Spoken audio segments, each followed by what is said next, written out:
Praise be to His holy name. கர்த்தருடைய பரிசுத்த நாமத்துக்கு ஸ்தோத்திரம்.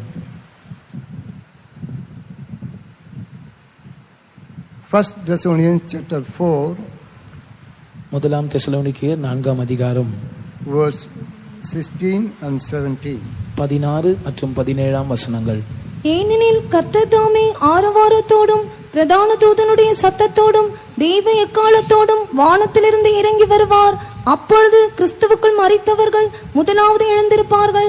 பின்பு உயிரோடு இருக்கும் நாமும் கர்த்தருக்கு எதிர்கொண்டு போக மேகங்கள் மேல் அவர்களோட கூட ஆகாயத்தில் எடுத்துக்கொள்ளப்பட்டு இவ்விதமாய் எப்பொழுதும் கர்த்தருடனே கூட இருப்போம். For the Lord himself shall descend with a shout, with the voice of the archangel, and with the trump of God, and the dead in Christ shall rise first. Then we which are alive and remain shall be caught up together with them in the clouds to meet the Lord in the air, and so shall we ever be with the Lord.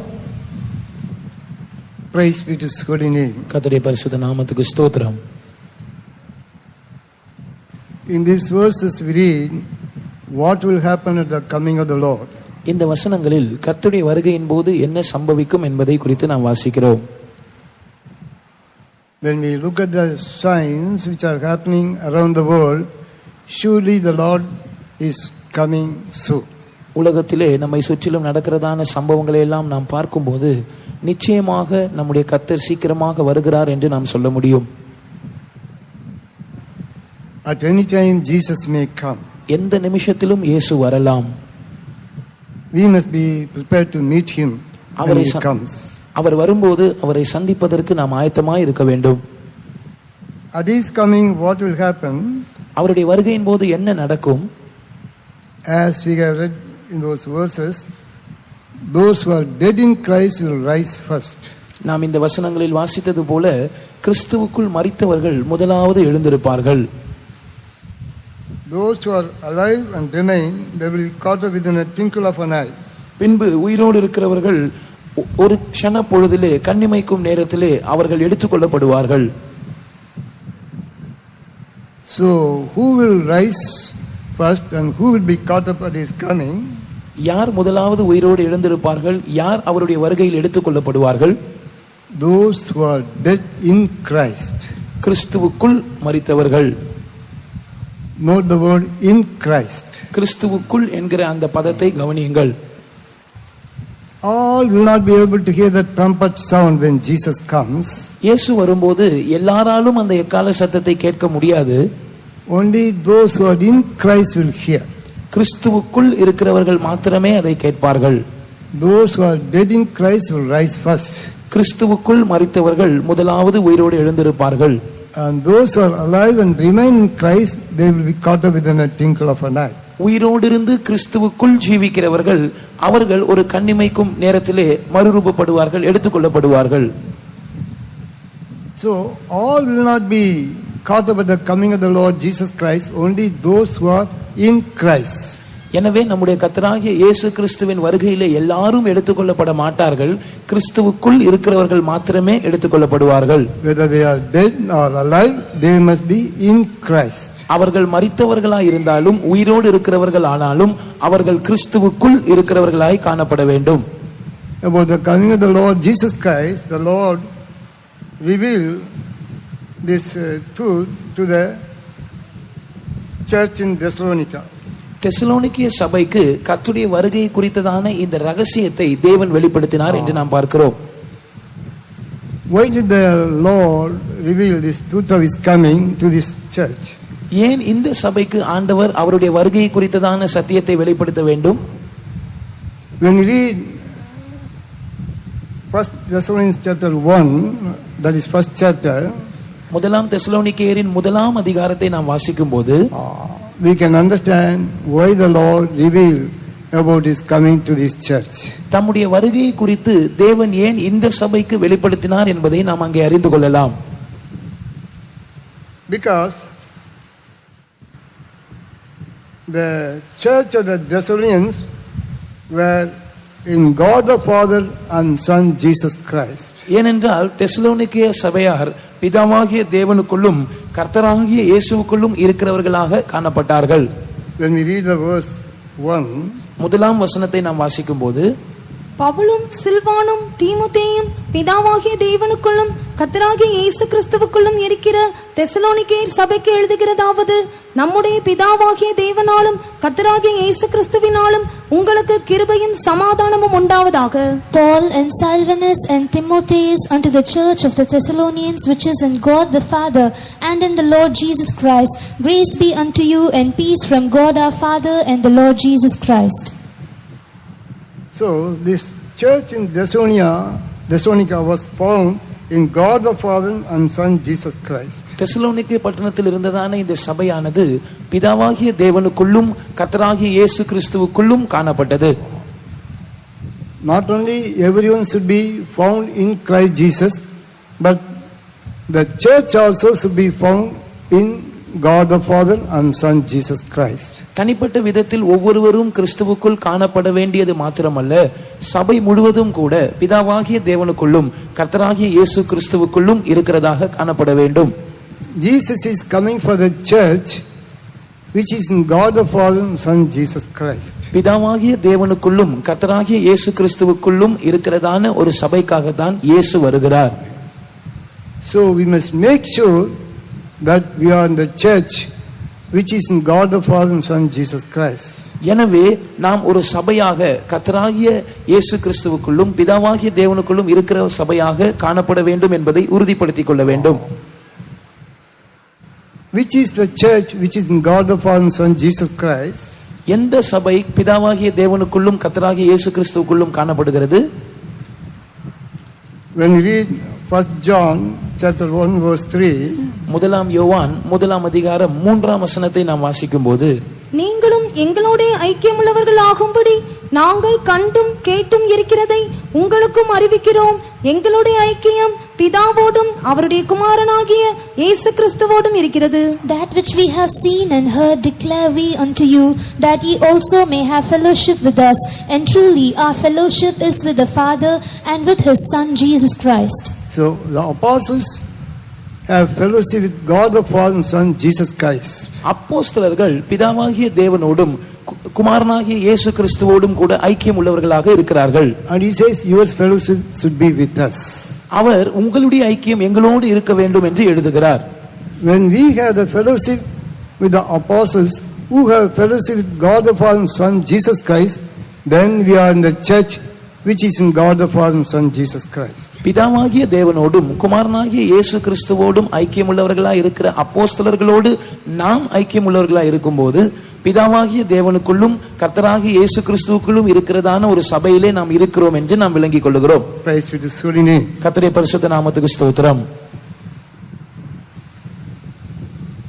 Are we having fellowship with the apostles?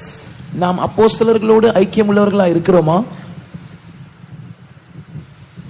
The word of God says in Acts of Apostles chapter 2 verse 42, அப்போஸ்தல நடபடிகள் 2ஆம் அதிகாரத்தின் 42ஆம் வசனத்தில் கர்த்தருடைய வசனம் சொல்லும்போது, அவர்கள் அப்போஸ்தலருடைய உபதேசத்திலும் அந்நியோன்யத்திலும் அப்பம் பிட்குதலிலும் ஜெபம் பண்ணுதலிலும் உறுதியாய் தரித்திருந்தார்கள். And they continued steadfastly in the apostles' doctrine and fellowship, and in breaking of bread and in prayers.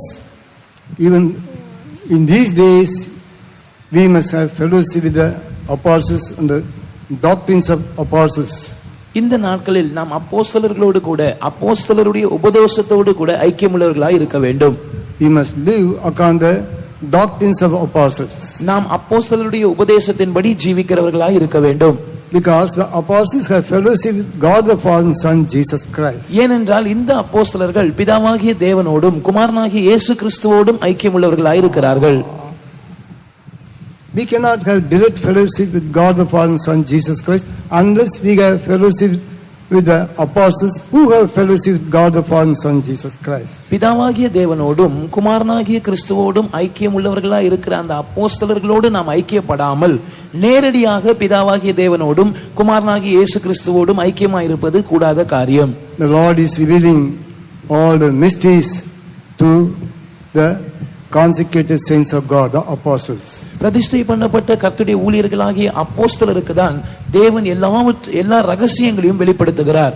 Only when we are in the fellowship of apostles we can grow and come to perfection. இந்த அப்போஸ்தலருடைய ஐக்கியத்தில் நாம் காணப்படும் போதுதான் நாம் வளர்ந்து பூர்ணத்துக்கு நேராக வளர்ந்தேற முடியும். In the world we see there are so many churches. உலகத்தில் நாம் பார்க்கும்போது பல சபைகள் காணப்படுகிறது. What God says, God has given 8 kinds of ministries in the church. சபையிலே தேவன் 8 விதமான ஊழியங்களை ஏற்படுத்தி இருக்கிறார் என்று கர்த்தருடைய வசனம் நமக்கு சொல்லுகிறது. When you read 1 Corinthians 12:28, முதலாம் கொரிந்தியர் 12ஆம் அதிகாரத்தின் 28ஆம் வசனத்தை நாம் வாசிக்கும்போது, we read first of all apostles. முதலாவது அப்போஸ்தலர்கள். Just read the verse. தேவனானவர் சபையிலே முதலாவது அப்போஸ்தலரையும், இரண்டாவது தீர்க்கதரிசிகளையும், மூன்றாவது போதகர்களையும், பின்பு அற்புதங்களையும், பின்பு குணமாக்கும் வரங்களையும், ஊழியங்களையும், ஆளுகைகளையும், பலவித பாஷைகளையும் ஏற்படுத்தினார். And God had set some in the church, first apostles, secondarily prophets, thirdly teachers, after that miracles, then gifts of healings, helps, garments, diversities of tongues. So we read there are 8 kinds of ministries in the church. சபையிலே 8 விதமான ஊழியங்கள் இருக்கிறதாக நாம் வாசிக்கிறோம். First of all apostles. முதலாவது அப்போஸ்தலர்கள். Then all other ministries. பிற்பாடு அதை தொடர்ந்து உள்ள எல்லா ஊழியங்கள். The apostles are not there, it is not a church in the sight of God. அப்போஸ்தலர்கள் இல்லாது இருந்தால் அது கர்த்தருடைய பார்வையில் சபையாகவே கருதப்படுகிறது இல்லை. All the miracles, healings may take place. அற்புதங்கள், சுகமாக்குகிற கிரியைகள் நடக்கலாம். All the gifts of the Holy Spirit may work in the church. பரிசுத்த ஆவியின் வரங்கள் கூட சபையில் கிரியை செய்யலாம். But if the apostles are not there, there is no foundation, the church cannot be built up. ஆனால் அப்போஸ்தலர்கள் இல்லாவிட்டால் அந்த சபைக்கு அஸ்திபாரம் இல்லை. எனவே அப்படிப்பட்ட சபை கட்டி எழுப்பப்பட முடியாது. As you read in Ephesians chapter 2 verse 20, எபேசியர் 2ஆம் அதிகாரம் 20ஆம் வசனத்தில் நாம் வாசிக்கிறது போல, church is built upon the foundation of apostles and prophets, Jesus Christ being the cornerstone. சபையானது அப்போஸ்தலர், தீர்க்கதரிசிகள் என்பவர்களுடைய அஸ்திபாரத்தின் மேல் கட்டப்படுகிறது. இயேசு கிறிஸ்து தாமே அதற்கு மூலைக்கல்லாய் இருக்கிறார். So there is a cornerstone, there is a foundation, and the building is coming upon that. எனவே ஒரு மூலைக்கல் உண்டு, அஸ்திபாரம் உண்டு, அதற்கு மேல் கட்டிடமானது கட்டி எழுப்பப்பட்டு வருகிறது. In between the building and the cornerstone there is a foundation. மூலைக்கல்லுக்கும் கட்டிடத்துக்கும் நடுவில் அஸ்திபாரம் காணப்படுகிறது. So the building is compared to the church. இந்த கட்டிடமானது சபையோடு ஒப்பிட்டு பேசப்படுகிறது. So unless we abide in the apostolic fellowship and live upon the truths and doctrines of apostles, we cannot be built up as church, we cannot come to perfection. நாம் இந்த அப்போஸ்தலருடைய ஐக்கியத்தில் இருந்து இந்த அப்போஸ்தலருடைய உபதேச சத்தியங்களின்படி வாழாத வரைக்கும் நாம் சபையாக கட்டி எழுப்பப்பட முடியாது, நாம் பூரணத்திற்கு வளர்ந்தேற முடியாது. So the church of the Thessalonians was found in God the Father and Son Jesus Christ. எனவே இந்த தெசலோனிக்கா சபையானது பிதாவாகிய தேவனுக்குள்ளும் கர்த்தராகிய இயேசு கிறிஸ்துவுக்குள்ளும் இருக்கிறதாக காணப்பட்டது. So we must also make sure that we are in the church which has fellowship with God the Father and Son Jesus Christ. எனவே பிதாவாகிய தேவனோடும் குமாரனாகிய இயேசு கிறிஸ்துவோடும் ஐக்கியம் கொண்டிருக்கிறதான சபையில் நாம் இருக்கிறோமா என்பதை உறுதிப்படுத்திக் கொள்ள வேண்டும். Only that church will be caught up when Jesus comes. அந்த சபைதான் இயேசு வரும்போது எடுத்துக்கொள்ளப்படும். Even the church, only the perfected saints of God, they will be caught up. அந்த சபையிலும் கூட பூர்ணமாக்கப்பட்ட பரிசுத்தவான்கள் மாத்திரமே எடுத்துக்கொள்ளப்படுவார்கள். God has given us apostles and prophets and evangelists, teachers, pastors, 5 kinds of offices for our perfection. நம்முடைய பூரணத்திற்காக கர்த்தர் சபையிலே 5 விதமான உத்தியோகஸ்தர்களை, அப்போஸ்தலர், தீர்க்கதரிசிகள், மேய்ப்பர்கள், போதகர்கள், சுவிசேஷகர்களை ஏற்படுத்தி இருக்கிறார். Yes, Jesus is coming soon. இயேசு மெய்யாகவே சீக்கிரமாக வருகிறார். Jesus is coming for the perfected saints of God. பூர்ணமாக்கப்பட்டதான தேவனுடைய பரிசுத்தவான்களுக்காக இயேசு வருகிறார். He is coming for a glorious and holy church without any spot or wrinkle or blemish. கரை, திரை, பிழை முதலானவைகள் இல்லாத பரிசுத்தமும் மகிமையுமான சபைக்காக அவர் வருகிறார். So let us make sure we are in the right church, in the apostolic church. நாம் சரியான சபையில், அதாவது அப்போஸ்தல சபையில் இருக்கிறோமா என்பதை நாம் உறுதிப்படுத்திக் கொள்வோமாக. And again we read, Paul says in verse 2, 2ஆம் வசனத்தில் பவுல் சொல்லுகிறதை நாம் வாசிக்கும் போது, we give thanks to God always for you, making mention of you in our prayers. நாங்கள் இடைவிடாமல் உங்களை எங்கள் ஜெபங்களில் நினைத்து உங்களுக்காக தேவனை ஸ்தோத்திரிக்கிறோம் என்று தமிழில் 4ஆம் வசனத்தில் பவுல் சொல்லுகிறார். So if there is a church, in that church the saints of God should be praying for the believers. சபை என்று ஒன்று இருக்குமானால் அந்த சபையிலே இருக்கிறதான பரிசுத்தவான்கள் விசுவாசிகளுக்காக ஜெபிக்கிறவர்களாய் காணப்பட வேண்டும். Then only believers will be preserved. அப்பொழுதுதான் விசுவாசிகள் பாதுகாக்கப்படுவார்கள். Saints of God, they are praying day and night for the church, for the believers. தேவனுடைய பரிசுத்தவான்கள் இரவும் பகலும் சபைக்காக இல்லாவிட்டால் விசுவாசிகளுக்காக ஜெபிக்கிறவர்களாய் இருக்கிறார்கள். In another verse also he says, Romans chapter 1 verse 9. ரோமர் 1ஆம் அதிகாரம் 9ஆம் வசனத்திலும் கூட பவுல் சொல்லும்போது, நான் ஜெபம் பண்ணும் போதெல்லாம் இடைவிடாமல் உங்களை நினைத்துக் கொண்டிருக்கிறதை குறித்து தமது குமாரனுடைய சுவிசேஷத்தினாலே என் ஆவியோடு நான் சேவிக்கிற தேவன் எனக்கு சாட்சியாய் இருக்கிறார். For God is my witness, whom I serve with my spirit in the gospel of his Son, that without ceasing I make mention of you always in my prayers. Yes, saints of God, they are praying for the church. தேவனுடைய பரிசுத்தவான்கள் சபைக்காக ஜெபிக்கிறார்கள். They are praying and giving thanks to the Lord for the church. சபைக்காக அவர்கள் தேவனை நோக்கி ஜெபம் பண்ணி சபைக்காக ஸ்தோத்திரங்களை ஏறெடுக்கிறார்கள். That church only be preserved. அந்த சபைதான் பாதுகாக்கப்பட முடியும். Jesus is coming soon. இயேசு சீக்கிரமாக வருகிறார். He is coming soon for the church which is in God the Father and Son Jesus Christ. பிதாவாகிய தேவனுக்குள்ளும் குமாரனாகிய இயேசு கிறிஸ்துவுக்குள்ளும் இருக்கிறதான அந்த சபைக்காக அவர் வருகிறார். For the church a special grace will be given. அந்த சபைக்கு ஒரு விசேஷமான கிருபை அளிக்கப்படும். That is why in verse 1 we read, அதனால் தான் முதல் வசனத்தில் நாம் வாசிக்கும் போது, grace be unto you and peace from God our Father and the Lord Jesus Christ. நம்முடைய பிதாவாகிய தேவனாலும் கர்த்தராகிய இயேசு கிறிஸ்துவினாலும் உங்களுக்கு கிருபையும் சமாதானமும் உண்டாவதாக. Of course it is true we receive grace in many ways. நாம் பல விதங்களில் கிருபையை பெற்றுக்கொள்கிறோம் என்பது உண்மைதான். We are saved by grace. நாம் கிருபையினால் ரட்சிக்கப்பட்டிருக்கிறோம். And we have received the Holy Spirit also through grace. பரிசுத்த ஆவியையும் நாம் கிருபையினால் பெற்றுக்கொண்டிருக்கிறோம். And many things we have received by grace. கிருபையினால் பல காரியங்களை நாம் பெற்றிருக்கிறோம். But to be caught up at the coming of the Lord also we need grace. ஆனால் கர்த்தருடைய வருகையில் எடுத்துக்கொள்ளப்படுவதற்கும் கூட நமக்கு ஒரு விசேஷமான கிருபை தேவைப்படுகிறது. So when you are in the right church, a special grace will be given. நாம் சரியான சபையில் காணப்படும் போதுதான் அந்த விசேஷமான கிருபை நமக்கு அருளப்படும். In 1 Peter 1:13 we read, முதலாம் பேதுரு 1ஆம் அதிகாரத்தின் 13ஆம் வசனத்தில் நாம் வாசிக்கும் போது, therefore gird up the loins of your mind, be sober and hope to the end for the grace that is to be brought unto you at the revelation of Jesus Christ. ஆகையால் நீங்கள் உங்கள் மனதின் அறையை கட்டிக்கொண்டு தெளிந்த புத்தியுள்ளவர்களாய் இருந்து இயேசு கிறிஸ்து வெளிப்படும் போது உங்களுக்கு அளிக்கப்படும் கிருபையின் மேல் பூரண நம்பிக்கை உள்ளவர்களாய் இருங்கள். At the coming of the Lord Jesus Christ a special grace will be given. கர்த்தராகிய இயேசு கிறிஸ்துவின் வருகையின் போது ஒரு விசேஷமான கிருபை கொடுக்கப்படும். Not to all, but those who are in the church which is in God the Father and Son Jesus Christ. அந்த கிருபையானது எல்லாருக்கும் கொடுக்கப்படுகிறது இல்லை. பிதாவாகிய தேவனுக்குள்ளும் குமாரனாகிய இயேசு கிறிஸ்துவுக்குள்ளும் இருக்கிற அந்த சபையில் இருக்கிறவர்களுக்கு கொடுக்கப்படும். Not only grace, he says, peace be unto you. கிருபை மாத்திரமல்ல, உங்களுக்கு சமாதானமும் உண்டாவதாக என்று அவர் சொல்லுகிறார். Grace be unto you and peace from God the Father and the Lord Jesus Christ. நம்முடைய பிதாவாகிய தேவனாலும் கர்த்தராகிய இயேசு கிறிஸ்துவினாலும் உங்களுக்கு கிருபையும் சமாதானமும் உண்டாவதாக. Oh, we need the peace. நமக்கு சமாதானம் தேவை. We also receive peace by many ways. சமாதானத்தையும் நாம் பல விதங்களில் பெற்றுக்கொள்கிறோம். When we receive salvation, we receive peace. ரட்சிப்பை பெற்றுக்கொள்ளும் போது நாம் சமாதானத்தை பெற்றுக்கொண்டோம். When we receive the Holy Spirit also, there is peace. நாம் பரிசுத்த ஆவியை பெறும்போது கூட அதிலே சமாதானம் இருக்கிறது. Like that we receive peace in many ways. இப்படியாக பல விதங்களில் நாம் சமாதானத்தை பெற்றுக்கொள்கிறோம். But to be caught up at the coming of the Lord, we need the peace. ஆனால் கர்த்தருடைய வருகையில் எடுத்துக்கொள்ளப்பட வேண்டுமானால் நமக்கு ஒரு சமாதானம் தேவைப்படுகிறது. How can you get this peace? நாம் எப்படி இந்த சமாதானத்தை பெற்றுக்கொள்ளலாம்? When you are found in the right church, the one true church.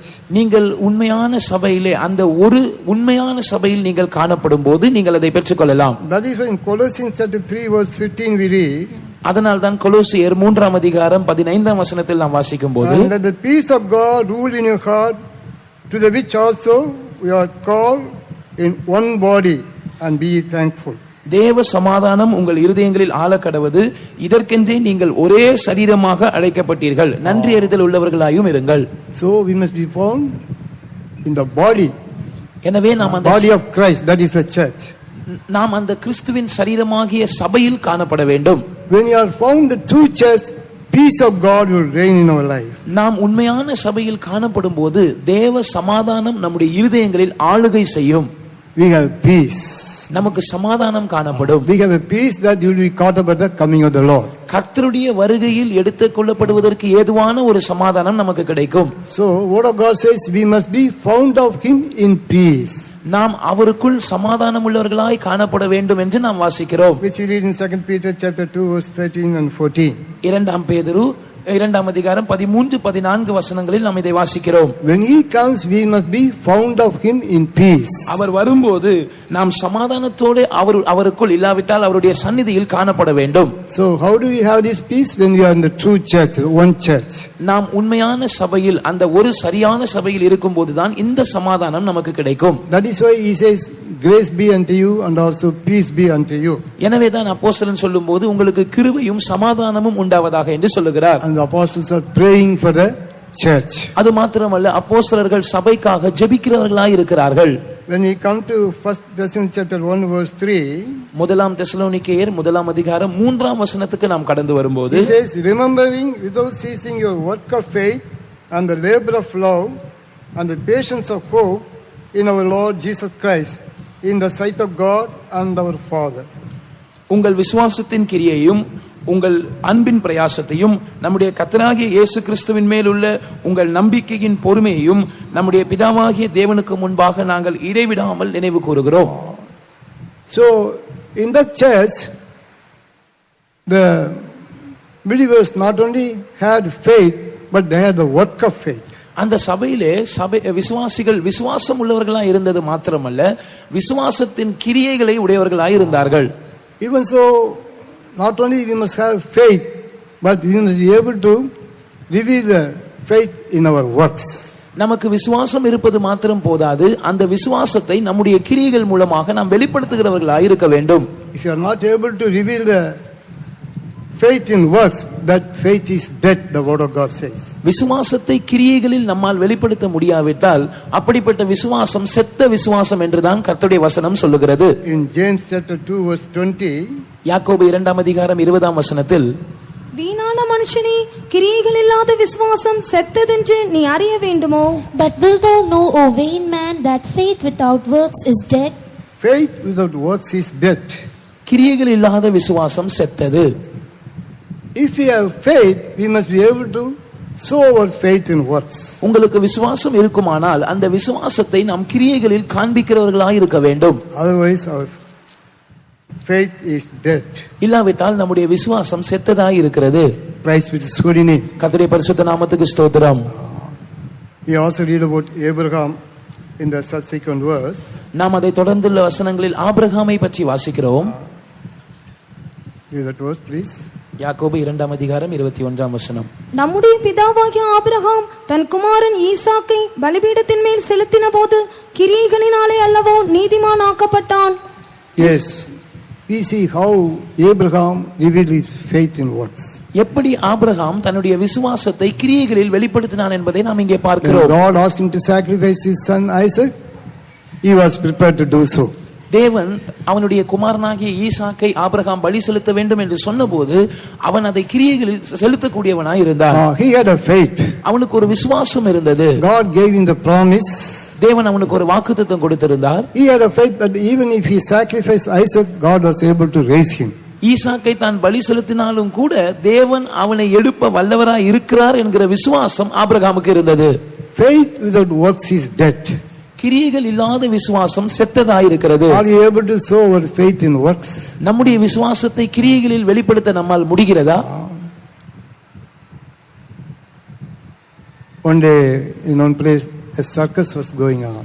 ஒரு நாள் ஒரு இடத்தில் ஒரு சர்க்கஸ் நடந்து கொண்டிருந்தது. So a man was walking on the iron string from one end to the other end. ஒரு முனையிலிருந்து மறுமுனை வரைக்கும் கட்டப்பட்டிருந்ததான ஒரு இரும்பு கம்பியிலே ஒரு மனிதன் நடந்து கொண்டிருந்தார். Without falling, he balanced such a way and slowly he was able to reach the other end. அவன் விழுந்து போகாமல் மெதுவாக அடியெடுத்து வைத்து ஒரு முனையிலிருந்து மறுமுனை வரைக்கும் வெற்றிகரமாக நடந்து வந்தார்.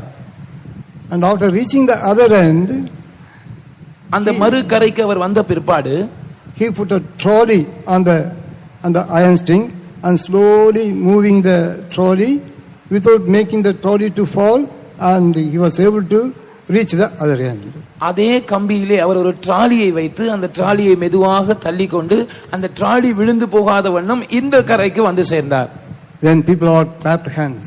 ஜனங்கள் எல்லாரும் அதை பார்த்து கொண்டிருந்தவர்கள் கைகளை தட்டி ஆரவாரம் செய்தார்கள். Then he again asked the spectators, do you believe I am again able to take this trolley to the other end without falling? அங்கு கூடியிருந்த வேடிக்கை பார்த்து கொண்டிருந்த பார்வையாளர்களை பார்த்து அவர் கேட்டார், நான் மறுபடியும் இந்த டிராலியை விழுந்து போகாமல் இந்த முனைக்கு கொண்டு செல்ல என்னால் முடியும் என்று நீங்கள் நம்புகிறீர்களா? All said yes, yes. எல்லாரும் ஆம் நம்புகிறோம் என்று சொன்னார்கள். Because they had seen 2 times that man walking on the string without falling. ஏனென்றால் 2 முறை அந்த மனிதன் இந்த பக்கத்திலிருந்து அந்த பக்கத்துக்கு விழுந்து போகாமல் நடந்து சென்றதை அவர்கள் பார்த்தார்கள். So they said yes, we believe. ஆம் நாங்கள் விசுவாசிக்கிறோம், உங்களால் இன்னொரு முறை அதை செய்ய முடியும் என்று நம்புகிறோம் என்று சொன்னார்கள். And he asked one particular spectator, do you believe I am able to take this trolley to the other end? ஒரு குறிக்கப்பட்ட பார்வையாளரை பார்த்து அவர் கேட்டார், நான் இந்த டிராலியை அந்த முனைக்கு கொண்டு செல்ல முடியும் என்று நீ நம்புகிறாயா? He said yes, yes. நான் நம்புகிறேன் என்று அவன் தலையாட்டினான். Then the man said, you come and sit in the trolley, I will take you to the other end. அப்படியா? Said, oh no. அப்படியானால் நீ வந்து இந்த டிராலியில ஏறி உட்கார்ந்து கொள், நான் உன்னை பத்திரமாக அந்த கரைக்கு கொண்டு செல்லுகிறேன் என்று சொன்னவுடன் அந்த மனிதன் உடனடியாக அதற்கு மறுப்பு தெரிவித்து விட்டான். He was afraid. ஏனென்றால் அவன் பயந்து போனான். He said he had faith, but he was not able to show his faith in works. அவனுக்கு விசுவாசம் இருந்தது என்று அவன் சொல்லுகிறான், ஆனால் அந்த விசுவாசத்தை கிரியைகளில் அவனால் காட்ட முடியவில்லை.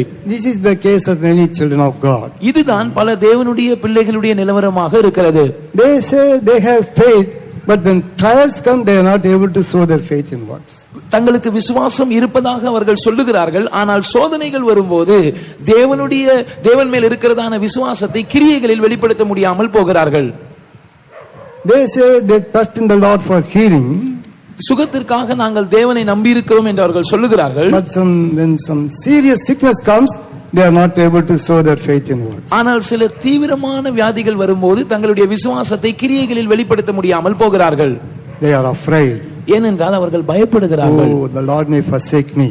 கர்த்தர் ஒருவேளை என்னை கைவிட்டு விடுவாரோ? So they seek the other remedies for their healing. எனவே தங்களுடைய சுகத்துக்காக வேறு சில பரிகாரங்களை அவர்கள் நாடுகிறார்கள். Dear children of God, if you are to be caught up with the coming of the Lord, we must be able to show our faith in works. அருமையான தேவனுடைய பிள்ளைகளே, நாம் கர்த்தருடைய வருகையிலே எடுத்துக்கொள்ளப்பட வேண்டுமானால் நம்முடைய விசுவாசத்தை நாம் கிரியைகளில் காண்பிக்க வேண்டியவர்களாய் இருக்கிறோம்.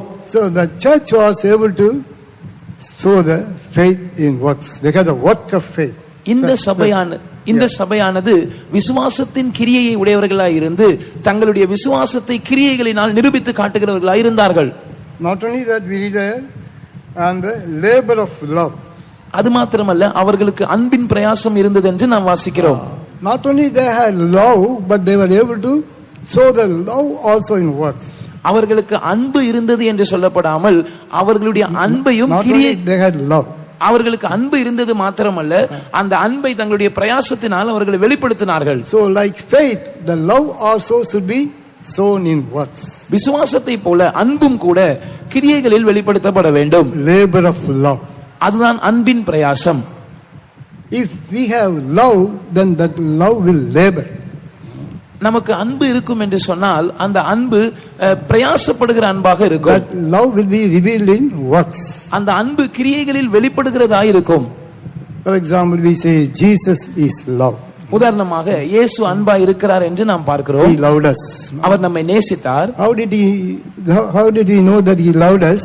அவர் நம்மை நேசித்தார் என்று நாம் எப்படி அறிகிறோம்? Because he loved us, he came to this world, suffered for us and died for us on the cross of Calvary. He revealed his love. அவர் நம்மை நேசித்தபடியினால் நமக்காக அவர் இந்த உலகத்துக்கு வந்தார், பாடுபட்டு கல்வாரி சிலுவையிலே மரித்து அவருடைய அன்பை அவர் வெளிப்படுத்தினார். So if we have love, that should be revealed in works. எனவே நமக்கு அன்பு இருக்கும் என்றால் அது கிரியைகளில் வெளிப்படுத்தப்பட வேண்டும். Jesus revealed his love in works. இயேசு கிரியைகளினால் தம்முடைய அன்பை வெளிப்படுத்தினார். Not only he said I love you, Because He loved us, He left all the heavenly throne and came to this world, suffered for us, and died for us on the cross of Calvary by becoming a sacrifice, by shedding His blood. நான் உங்களை நேசிக்கிறேன் என்று சொல்வதோடு அவர் நிறுத்தாமல் அவர் நமக்காக இந்த உலகத்துக்கு இறங்கி வந்தார். அவருடைய பரம சிங்காசனத்தை விட்டு அவர் இங்கே உலகத்துக்கு வந்தார். நமக்காக பாடுபட்டு கல்வாரி சிலுவையில் மரித்து கிரியைகள் மூலமாக அவர் நம்மேல் கொண்டிருந்த அன்பை வெளிப்படுத்தினார். In 1 John chapter 3 verse 18, முதலாம் யோவான் 3ஆம் அதிகாரம் 18ஆம் வசனத்தில், என் பிள்ளைகளை வசனத்தினாலும் நாவினாலும் அல்ல கிரியையினாலும் உண்மையினாலும் அன்பு கூற கடவோம். My little children, let us not love in word neither in tongue, but in deed and in truth. yes, not in word and tongue, but in truth. வசனத்தினாலும் நாவினாலும் அல்ல கிரியையினாலும் உண்மையினாலும் நாம் அன்பு கூற வேண்டும். Works in truth. கிரியையினாலும் உண்மையினாலும் நாம் அன்பு கூற வேண்டும். If we say that we love, it should be shown in works. நாம் அன்பு கூறுகிறோம் என்று நாம் சொல்வோமானால் அது கிரியைகளிலே நாம் காண்பிக்கிற ஒன்றாய் இருக்க வேண்டும். Praise be to His holy name. கர்த்தருடைய பரிசுத்த நாமத்துக்கு ஸ்தோத்திரம். Are we able to show our love in works? நம்முடைய அன்பை நாம் கிரியைகளில் வெளிப்படுத்த முடிகிறதா? You know, there was a woman about which we read in the Word of God. வேதத்திலே ஒரு குறிக்கப்பட்ட ஸ்திரீயை குறித்து நாம் வாசிக்கிறோம். In Luke chapter 7, லூக்கா சுவிசேஷம் 7ஆம் அதிகாரத்தில் when we read the verses 44 to 47, 44ஆம் வசனத்திலிருந்து 47ஆம் வசனம் வரைக்கும் நாம் வாசிக்கும்போது, ஸ்திரீயினிடமாய் திரும்பி சீமோனை நோக்கி, இந்த ஸ்திரீயை பார்க்கிறாயே, நான் உன் வீட்டில் பிரவேசித்தேன், நீ என் கால்களுக்கு தண்ணீர் தரவில்லை, இவளோ கண்ணீரினால் என் கால்களை நனைத்து தன் தலைமயிரினால் அவைகளை துடைத்தாள். நீ என்னை முத்தம் செய்யவில்லை, இவளோ நான் உட்பிரவேசித்தது முதல் என் பாதங்களை ஓயாமல் முத்தம் செய்தாள். நீ என் தலையில் எண்ணெய் பூசவில்லை, இவளோ என் பாதங்களில் பரிமள தைலம் பூசினாள்.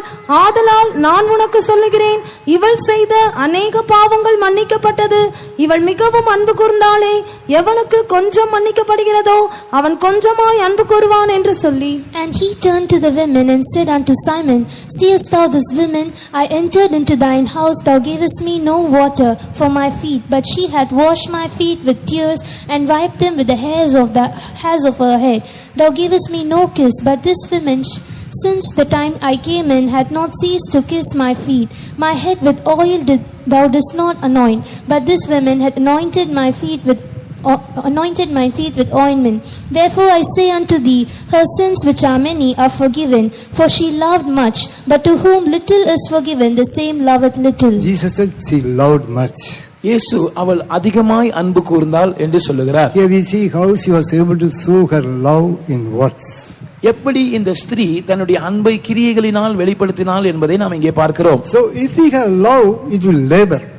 உங்களுக்கு அன்பு இருக்குமானால் அந்த அன்பு பிரயாசப்படுகிறதாக இருக்கும். It will do something. அது ஏதாவது ஒன்று செய்யும். Jesus loved us and He gave His life for us. இயேசு நம்மை நேசித்து அதனால் அவருடைய ஜீவனையே நமக்காக கொடுத்தார். And He has forgiven all our sins. அவர் நம்முடைய பாவங்களை எல்லாம் நமக்கு மன்னித்திருக்கிறார். If we love others, we will also show our love in works. நாம் மற்றவர்களை நேசிப்போமானால் அந்த அன்பை நாம் கிரியைகளில் காண்பிக்கிறவர்களாய் இருப்போம். If we love Jesus, we will suffer for Him. நாம் இயேசுவை நேசிப்போமானால் நாம் அவருக்காக பாடுபடுகிறவர்களாய் இருப்போம். And we will be prepared to offer ourselves as a sacrifice like Jesus. இயேசுவை போல நாம் நம்மை ஒரு பலியாக ஒப்பு கொடுக்க ஆயத்தமுள்ளவர்களாய் நாம் இருப்போம். So labor of love. இதுதான் அன்பின் பிரயாசம். Not only we must have love, but we must be able to show the love in works. நமக்கு அன்பு இருப்பது மாத்திரம் போதாது, அந்த அன்பை நாம் கிரியைகளில் காண்பிக்க வேண்டும். Jesus loved us and has forgiven all our sins. இயேசு நம்மை நேசித்து நம்முடைய பாவங்களை எல்லாம் நமக்கு மன்னித்திருக்கிறார். If we are loved towards our brethren, we will also forgive their sins. நாமும் நம்முடைய சகோதரரை நேசிப்போமானால் அவர்களுடைய பாவங்களை மன்னிக்கிறவர்களாய் இருப்போம். We will not keep any bitterness in our heart. நம்முடைய இருதயத்தில் எந்த விதமான கசப்பையும் நாம் வைத்துக் கொண்டிருக்க மாட்டோம். So what of God says, if we say that we love God and if we don't love our brethren, how can we say that we love God whom we are not able to see? நாம் காணாத தேவனிடத்தில் அன்பு கூறுகிறோம் என்று சொல்லியும் நம்முடைய சகோதரரிடத்தில் நாம் அன்பு கூறாமல் இருப்போமானால் கண்ட சகோதரனை நேசிக்காத நாம் காணாத தேவனை எப்படி நேசிக்க முடியும் என்று கர்த்தருடைய வசனம் நம்மை பார்த்து கேட்கிறது. We are not able to show our love towards the brethren whom we are able to see. நாம் காணக்கூடியதான இந்த சகோதரருக்கு நம்முடைய அன்பை நாம் காண்பிக்க முடியாமல் இருக்கும்போது how can we say that we love God whom we are not able to see? நாம் காணாத தேவனில் நாம் அன்பு கூறுகிறோம் என்று நாம் எப்படி சொல்ல முடியும்? Loving God means loving the brethren. தேவனை நேசிக்கிறது என்றால் சகோதரரையும் நேசிப்பது. Loving the brethren means சகோதரரை நேசிப்பது என்றால் forgiving the sins, not keeping any enmity in our heart. அவர்களுடைய பாவங்களை மன்னித்து அவர்கள் பேரில் எந்த விதமான பகைமையையும் வைக்காமல் இருப்பது. Keeping unity and oneness with others. ஒருவர் ஐக்கியத்தையும் ஒரு மனதையும் காத்துக்கொள்வது. So love should be shown in works. எனவே இந்த அன்பானது கிரியைகளில் வெளிப்படுத்தப்பட வேண்டும். So this church has the work of faith and the labor of love. இந்த சபையானது விசுவாசத்தின் கிரியையையும் அன்பின் பிரயாசத்தையும் உடையதாய் இருந்தது. And also the patience of hope in the Lord Jesus Christ. அது மாத்திரமல்ல இயேசு கிறிஸ்துவின் மேல் உள்ள நம்பிக்கையின் பொறுமையையும் உடையவர்களாய் அவர்கள் இருந்தார்கள். Not only they had patience, they had the patience of hope. அவர்கள் பொறுமையை உடையவர்களாய் இருந்தது மாத்திரமல்ல நம்பிக்கையின் பொறுமையை உடையவர்களாய் இருந்தார்கள். Oh, they had hope. அவர்களுக்கு ஒரு நம்பிக்கை இருந்தது. We also have a hope. நமக்கும் ஒரு நம்பிக்கை உண்டு. What is our hope? நம்முடைய நம்பிக்கை என்ன? Our Jesus is coming soon. நம்முடைய இயேசு சீக்கிரமாக வருகிறார். If so, we must patiently wait. அதற்காக நாம் பொறுமையோடு காத்திருக்க வேண்டும். We have not seen the coming of the Lord. நாம் கர்த்தருடைய வருகை இதுவரைக்கும் பார்க்கவில்லை. But we know, we have a hope that he is going to come very soon. ஆனால் நமக்கு ஒரு நம்பிக்கை இருக்கிறது, அவர் சீக்கிரமாக வரப்போகிறார் என்பதை நாம் அறிந்திருக்கிறோம். When we read Romans chapter 8, ரோமர் 8ஆம் அதிகாரத்தை நாம் வாசிக்கும்போது verses 23 to 25, 23ஆம் வசனத்திலிருந்து 25ஆம் வசனங்கள் வரைக்கும், அதுவுமல்லாமல் ஆவியின் முதற்பலன்களை பெற்ற நாமும் கூட நம்முடைய சரீர மீட்பாகிய புத்திர சுவிகாரம் வருகிறதற்கு காத்திருந்து நமக்குள்ளே தவிக்கிறோம். அந்த நம்பிக்கையினாலே நாம் ரட்சிக்கப்பட்டிருக்கிறோம். காணப்படுகிறதை நம்புகிறது நம்பிக்கை அல்ல. ஒருவன் தான் காண்கிறதை நம்ப வேண்டுவதென்ன? நாம் காணாததை நம்பினோமாகில் அது வருகிறதற்கு பொறுமையோடே காத்திருப்போம். And not only they, but ourselves also, which have the first fruits of the Spirit, even we ourselves groan within ourselves, waiting for the adoption, to wit, the redemption of our body. For we are saved by hope. But hope that is seen is not hope. For what a man seeth, why doth he yet hope for? But if we hope for that which we see not, then we with patience wait for it. yes, we must patiently wait for his coming. நாம் அவருடைய வருகைக்காக பொறுமையோடு காத்திருக்க வேண்டியது அவசியம். We have not seen the coming of the Lord. நாம் கர்த்தருடைய வருகையை பார்க்கவில்லை. But Jesus is going to come. ஆனால் இயேசு வரப்போகிறார். And we have a hope. நமக்கு ஒரு நம்பிக்கை உண்டு. So we should not lose this hope.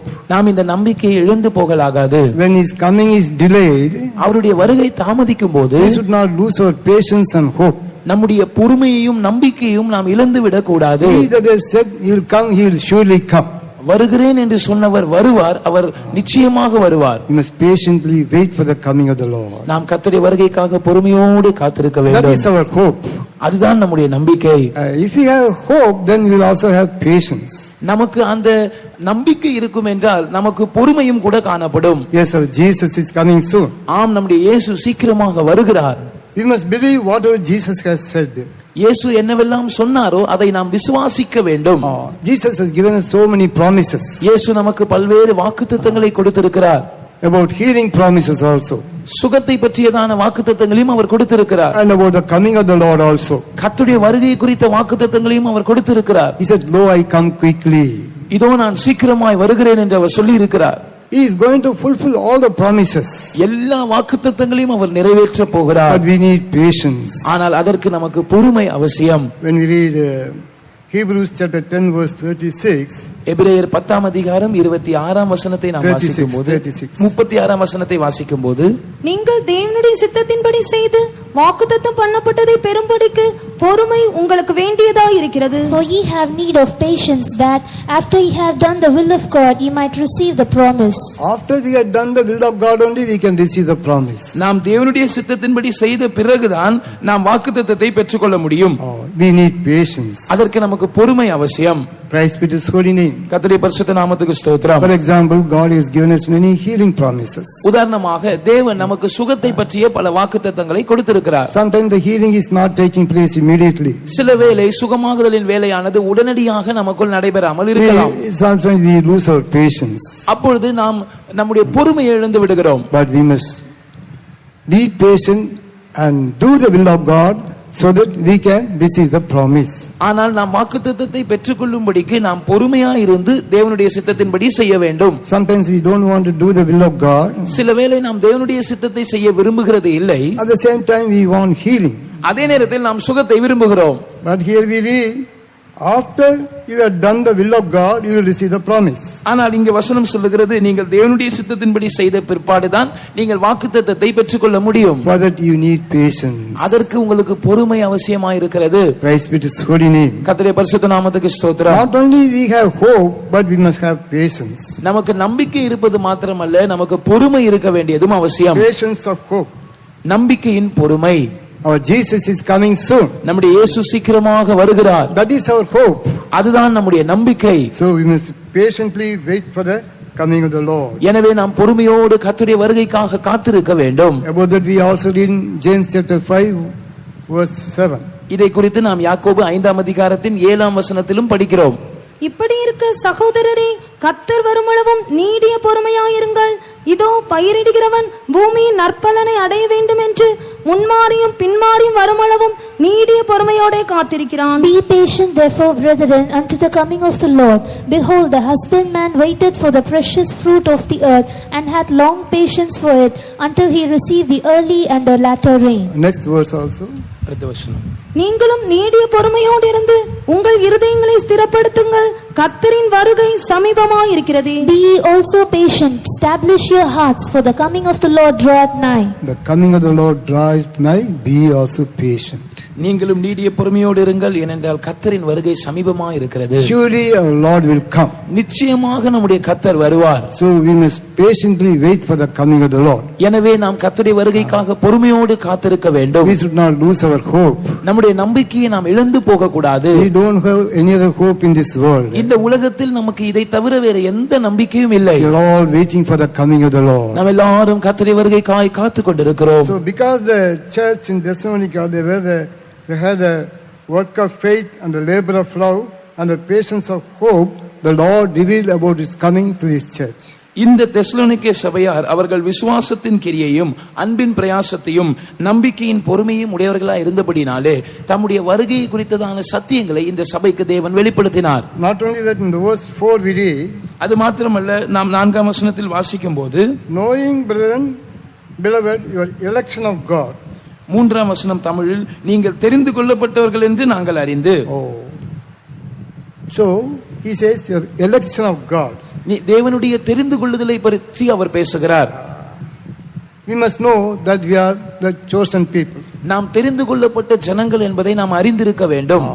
Why God has chosen us? ஏன் தேவன் நம்மை தெரிந்து கொண்டிருக்கிறார்? In Ephesians chapter 1 verse 4 we read, எபேசியர் 1ஆம் அதிகாரம் 4ஆம் வசனத்தில் நாம் வாசிக்கும் போது, He has chosen us even before the foundation of the world in Christ Jesus, that we should be holy and without blame in love before Him. தமக்கு முன்பாக நாம் அன்பிலே பரிசுத்தமும் குற்றமற்றவர்களுமாய் இருக்கும்படியாக கிறிஸ்து இயேசுவுக்குள் பிதாவாகிய தேவன் உலக தோற்றத்துக்கு முன்பாக நம்மை தெரிந்து கொண்டிருக்கிறார். So chosen people, they will be holy and without blame in love. தெரிந்து கொள்ளப்பட்ட ஜனங்கள் அன்பிலே பரிசுத்தமும் குற்றமற்றவர்களுமாய் இருப்பார்கள். Praise be to His holy name. கர்த்தருடைய பரிசுத்த நாமத்துக்கு ஸ்தோத்திரம். We are the chosen generation. நாம் தெரிந்து கொள்ளப்பட்ட சந்ததியாய் இருக்கிறோம். If you are chosen people, நாம் தெரிந்து கொள்ளப்பட்ட ஜனங்களா இருப்போம் என்றால், then we will be holy and without blame in love. நாம் அன்பில் பரிசுத்தமும் குற்றமற்றவர்களுமாய் இருப்போம். Praise be to His holy name. கர்த்தருடைய பரிசுத்த நாமத்துக்கு ஸ்தோத்திரம். And if you are the chosen people or elect of God, நீங்கள் தேவனால் தெரிந்து கொள்ளப்பட்ட ஜனமாய் இருந்தால், what we will do நாம் என்ன செய்வோம்?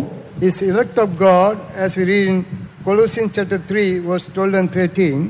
கொலோசியர் 3ஆம் அதிகாரம் 12ஆம் 13ஆம் வசனங்களில் நாம் வாசிக்கிறது போல, தேவனால் தெரிந்து கொள்ளப்பட்டதான இந்த ஜனங்கள், ஆகையால் நீங்கள் தேவனால் தெரிந்து கொள்ளப்பட்ட பரிசுத்தரும் பிரியருமாய் உருக்கமான இரக்கத்தையும் தயவையும் மனத்தாழ்மையையும் சாந்தத்தையும் நீடிய பொறுமையையும் தரித்துக் கொண்டு ஒருவரை ஒருவர் தாங்கி ஒருவர் பேரில் ஒருவருக்கு குறைபாடு உண்டானால் கிறிஸ்து உங்களுக்கு மன்னித்தது போல ஒருவருக்கொருவர் மன்னியுங்கள். Put on therefore as the elect of God, holy and beloved, bowels of mercies, kindness, humbleness of mind, meekness, long-suffering, forbearing one another and forgiving one another.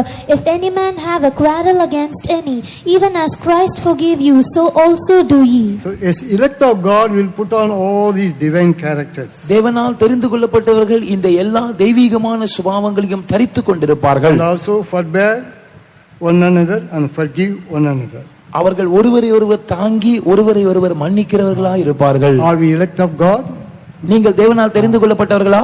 So we must put on all these divine characters. அப்படியானால் இந்த எல்லா தெய்வீக சுபாவங்களையும் நீங்கள் தரித்துக் கொண்டிருக்க வேண்டும். And we must forbear one another and forgive one another if any man has anything against us.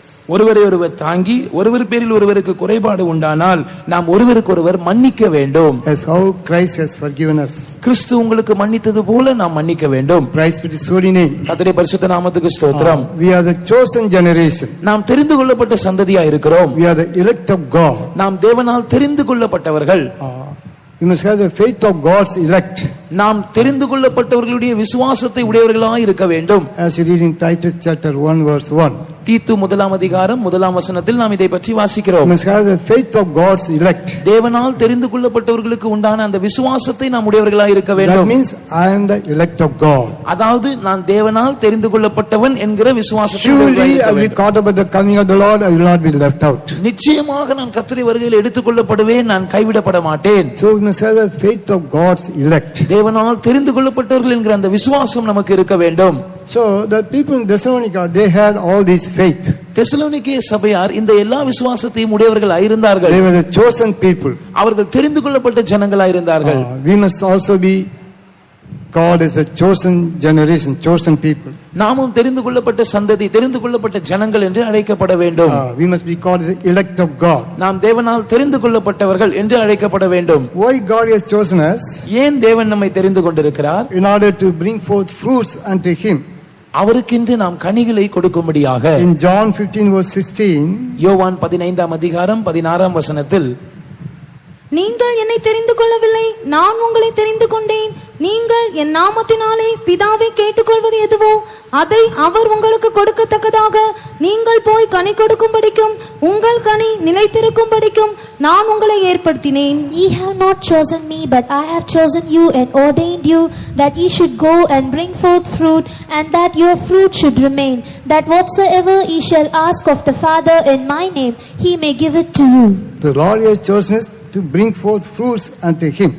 நாம் அவருக்கென்று கனிகளை கொடுக்கும்படியாக தேவன் நம்மை தெரிந்து கொண்டிருக்கிறார். We must bring forth all the spiritual fruits. நாம் எல்லா ஆவிக்குரிய கனிகளையும் கொடுக்கிறவர்களாக இருக்க வேண்டும். So that whatever we ask in His name, He will be able to fulfill that. He will be able to answer our prayer. அப்படியானால் நாம் அவருடைய நாமத்தில் என்னவெல்லாம் கேட்டுக்கொள்வோமோ அவர் அதையெல்லாம் நமக்கு செய்தருள்வார். நம்முடைய ஜெபங்களுக்கு அவர் பதில் அளிப்பார். God has chosen us. தேவன் நம்மை தெரிந்து கொண்டிருக்கிறார். Are we able to bring forth fruits unto Him? நாம் அவருக்கென்று கனிகளை கொடுக்க முடிகிறதா? Yes, God has chosen us that we must bring forth fruits unto Him. நாம் அவருக்கென்று கனிகளை கொடுக்கும்படியாக தேவன் நம்மை தெரிந்து கொண்டிருக்கிறார். All the spiritual fruits. ஆவிக்குரிய கனிகளை எல்லாம். Our Jesus is coming soon. நம்முடைய இயேசு சீக்கிரம் வருகிறார். He is coming for the elect of God. அவர் தேவனால் தெரிந்து கொள்ளப்பட்டவர்களுக்காக வருகிறார். If you are the elect of God, what you will do? நீங்கள் தெரிந்து கொள்ளப்பட்டவர்களாக இருந்தால் நீங்கள் என்ன செய்வீர்கள்? You will pray day and night. நீங்கள் இரவும் பகலும் ஜெபிக்கிறவர்களாக இருப்பீர்கள். We will not lose our faith or hope. நீங்கள் நாம் நம்முடைய நம்பிக்கை அல்லது விசுவாசத்தை இழந்து போகிறவர்களாக இருக்க மாட்டோம். When our prayers are not answered, நம்முடைய ஜெபங்களுக்கு பதில் வராமல் இருக்கும்போது we will not faint. நாம் சோர்ந்து போக மாட்டோம். Delays do not mean denials. ஆண்டவர் தாமதிக்கும் போது அவர் நமக்கு அந்த காரியத்தை மறுக்கிறார் என்று அர்த்தமல்ல. You must continue to go on praying. நாம் தொடர்ந்து ஜெபித்துக் கொண்டே இருக்க வேண்டும். In Luke chapter 18, லூக்கா சுவிசேஷம் 18 we read about the widow about which Jesus said. இயேசு ஒரு விதவையை பற்றி சொல்லுகிறதை நாம் பார்க்கிறோம். In a parable he said how we must always pray and not to faint. நாம் சோர்ந்து போகாமல் எப்பொழுதும் ஜெபம் பண்ண வேண்டும் என்பதை குறித்த ஒரு ஊமையை அவர் அங்கே சொன்னார். Just read the verse 7 alone. 7 வசனம் மாத்திரம் வாசியுங்கள். Luke 18:7. Yes. அந்தபடியே தேவன் தம்மை நோக்கி இரவும் பகலும் கூப்பிடுகிறவர்களாகிய தம்மால் தெரிந்து கொள்ளப்பட்டவர்களின் விஷயத்தில் நீடிய பொறுமையுள்ளவராயிருந்து அவர்களுக்கு நியாயம் செய்யாமல் இருப்பாரோ? And shall not God avenge his own elect, which cry day and night unto him, though he bear long with them? So his own elect which cry day and night unto him. அவரால் தெரிந்து கொள்ளப்பட்டவர்கள் இரவும் பகலும் அவரை நோக்கி கூப்பிட வேண்டும். When he cry day and night, surely the Lord will avenge us. நாம் இரவும் பகலும் அவரை நோக்கி கூப்பிடும்போது நிச்சயமாக தேவன் நமக்கு பதில் அளிப்பார். So what is the quality of the elect of God? தேவனால் தெரிந்து கொள்ளப்பட்டவர்களுடைய சுபாவம் என்ன? They will pray day and night. இரவும் பகலும் அவர்கள் ஜெபிக்கிறவர்களா Till இருப்பார்கள். they get answer for their prayer, they will pray. அவர்களுடைய ஜெபங்களுக்கு பதில் கிடைக்கிற வரைக்கும் அவர்கள் ஜெபிப்பார்கள். So the people who were in the church, they were the elect of God. அந்த சபையில் இருந்ததான ஜனங்கள் அவர்கள் தேவனால் தெரிந்து கொள்ளப்பட்டவர்களா இருந்தார்கள். They were praying day and night. அவர்கள் இரவும் பகலும் ஜெபிக்கிறவர்களா இருந்தார்கள். And they were bringing forth fruits unto God. அவர்கள் தேவனுக்கென்று கனிகளை கொடுக்கிறவர்களா இருந்தார்கள். And they said, as elect of God, they were able to forgive one another. தேவனால் தெரிந்து கொள்ளப்பட்டவர்களாய் ஒருவரை ஒருவர் மன்னிக்க கூடியவர்களாய் இருந்தார்கள். You must make sure that you are elect of God. நாம் தேவனால் தெரிந்து கொள்ளப்பட்டவர்கள் என்பதை நாம் உறுதிப்படுத்திக் கொள்ள வேண்டும். Yes, we must have the faith of God's elect. தேவனால் தெரிந்து கொள்ளப்பட்டவர்கள் என்கிற விசுவாசம் நமக்கு உண்டாயிருக்க வேண்டும். And Jesus also gave a testimony இயேசுவும் கூட ஒரு சாட்சி சொன்னார். about Mary. மரியாளை குறித்து அந்த சாட்சி இருந்தது. Luke chapter 10, read the verse 39 and 42. லூக்கா சுவிசேஷம் 10ஆம் அதிகாரம் 39ஆம் வசனத்தையும் 42ஆம் வசனத்தையும் வாசிப்போம். அவளுக்கு மரியாள் என்னப்பட்ட ஒரு சகோதரி இருந்தாள். அவள் இயேசுவின் பாதத்தருகே உட்கார்ந்து அவருடைய வசனத்தை கேட்டுக்கொண்டிருந்தாள். தேவையானது ஒன்றே, மரியாள் தன்னை விட்டு எடுபடாத நல்ல பங்கை தெரிந்து கொண்டாள் என்றார். And she had a sister called Mary, which also sat at Jesus' feet and heard his word. But one thing is needful, and Mary had chosen the good part which shall not be taken away from her. So Jesus himself gave a testimony. இயேசு தாமே இங்கே சாட்சி கொடுக்கிறார். Because Mary was sitting at the feet of Jesus and hearing what he was saying. ஏனென்றால் மரியாள் இயேசுவின் பாதத்தின் அருகே உட்கார்ந்து அவர் பேசுவதை கேட்டுக்கொண்டிருந்தாள். The chosen of God, they will sit at the feet of Jesus and hear what Jesus says. தேவனால் தெரிந்து கொள்ளப்பட்டவர்கள் அவர்கள் இயேசுவின் பாதத்தண்டையில் உட்கார்ந்து இயேசு என்ன சொல்லுகிறார் என்பதை கேட்டுக்கொண்டிருப்பார்கள். Of course, you may have so many works in this world. இந்த உலகத்தில் உங்களுக்கு பல்வேறு வேலைகள் இருக்கலாம் என்பது உண்மைதான். But you must have time to sit at the feet of Jesus. ஆனால் இயேசுவின் பாதத்தண்டையில் உட்காரக்கூடிய நேரம் உங்களுக்கு இருக்க வேண்டும். And you must hear what Jesus says. இயேசு என்ன சொல்லுகிறார் என்பதை நீங்கள் கேட்க வேண்டும். Sometimes we say so many excuses. பல நேரங்களில் நாம் பல சாக்கு போக்குகளை சொல்லுகிறோம். We don't have time to pray. எனக்கு ஜெபிக்க நேரம் இல்லை. Sometimes they do works day and night. சில வேளைகளில் இரவும் பகலும் வேலை செய்கிறவர்களா இருப்பார்கள். But they don't set apart a time for prayer. ஆனால் ஜெபத்திற்கென்று அவர்கள் ஒரு நேரத்தை ஒதுக்குகிறதில்லை. But if you are chosen of God, ஆனால் நீங்கள் தேவனால் தெரிந்து கொள்ளப்பட்டவர்களா இருந்தால் surely you will have a time for prayer. நிச்சயமாக நீங்கள் ஜெபத்துக்கென்று ஒரு நேரத்தை வைத்திருப்பீர்கள். You will sit at his feet and hear what Jesus says. நீங்கள் அவருடைய பாதத்தில் உட்கார்ந்து இயேசு என்ன சொல்லுகிறார் என்பதை கேட்பீர்கள். Do you have regular prayer life? உங்களுக்கு தொடர்ச்சியான ஒரு ஜெப ஜீவியம் உண்டா? Do you have family prayer? உங்களுடைய குடும்பத்தில் குடும்ப ஜெபம் உண்டா? Are you able to sit at the feet of Jesus? உங்களால் தேவனுடைய இயேசுவின் பாதத்தண்டையில் உட்கார முடிகிறதா? If you are chosen of God, நீங்கள் தேவனால் தெரிந்து கொள்ளப்பட்டவர்களா you will இருந்தால் sit at the feet of Jesus. நீங்கள் இயேசுவின் பாதத்தில் உட்கார வேண்டும். People have time to sit at the feet of TV and watching so many other things. ஜனங்களுக்கு தொலைக்காட்சி பெட்டிக்கு முன்பாக உட்கார்ந்துவதற்கும் பல்வேறு காரியங்களை பார்ப்பதற்கும் எல்லாம் சமயம் இருக்கிறது. But they don't have time to sit at the feet of Jesus. ஆனால் இயேசுவின் பாதத்தில் உட்காரக்கூடிய நேரம் அவர்களுக்கு இல்லை. If you are chosen of God, நீங்கள் தேவனால் தெரிந்து கொள்ளப்பட்டவர்களா you இருந்தால் will have time to sit at the feet of Jesus. இயேசுவின் பாதத்தின் அருகே உட்காரக்கூடிய நேரம் உங்களுக்கு இருக்கும். Yes, the people in Thessalonica, they were election of God. தெசலோனிக்கேய ஜனங்கள் அவர்கள் தேவனால் தெரிந்து கொள்ளப்பட்டவர்களா இருந்தார்கள். That is why Paul says, knowing that you are the elect of God. அதனால் தான் பவுல் அவர்களை குறித்து நீங்கள் தெரிந்து கொள்ளப்பட்டவர்கள் என்று நாங்கள் அறிந்திருக்கிறோம் என்று சொல்லுகிறார். Let us make sure that you are elect of God. நாம் தேவனால் தெரிந்து கொள்ளப்பட்டவர்கள் என்பதை நாம் நிச்சயப்படுத்திக் கொள்வோமாக. In Romans chapter 8 verse 33, ரோமர் 8ஆம் அதிகாரம் 33ஆம் வசனத்தில், தேவன் தெரிந்து கொண்டவர்கள் மேல் குற்றம் சாட்டுகிறவன் யார்? தேவனே அவர்களை நீதிமான்கள் ஆக்குகிறவர். Who shall lay anything to the charge of God's elect? It is God that justifieth. if you are elect of God, நாம் தேவனால் தெரிந்து கொள்ளப்பட்டவர்களாய் இருந்தால் nobody can be against us. நமக்கு விரோதமாக யாரும் இருக்க முடியாது. Christ with his holy name. கர்த்தருடைய பரிசுத்த நாமத்துக்கு ஸ்தோத்திரம். If God be for us, who can be against us? தேவன் நம்முடைய பட்சத்தில் இருந்தால் நமக்கு விரோதமாய் இருப்பவன் யார்? Yes, if you are elect of God, we have a faith. நாம் தேவனால் தெரிந்து கொள்ளப்பட்டவர்களாய் இருந்தால் நமக்கு ஒரு விசுவாசம் உண்டு. Nobody can find fault with us. நமக்கு விரோதமாக யாரும் எழும்பி நம்மை குற்றம் கண்டுபிடிக்க முடியாது. Nobody can lay any charge against us. நமக்கு விரோதமாக எந்த குற்றச்சாட்டையும் யாரும் முன்வைக்க முடியாது. Because we are elect of God. ஏனென்றால் நாம் தேவனால் தெரிந்து கொள்ளப்பட்டவர்கள். We must have that faith. நமக்கு அந்த விசுவாசம் உண்டாயிருக்க வேண்டும். Elect of God will be caught up at the coming of the Lord. தேவனால் தெரிந்து கொள்ளப்பட்டவர்கள் அவர்கள் கர்த்தருடைய வருகையின் போது எடுத்துக் கொள்ளப்படுவார்கள்.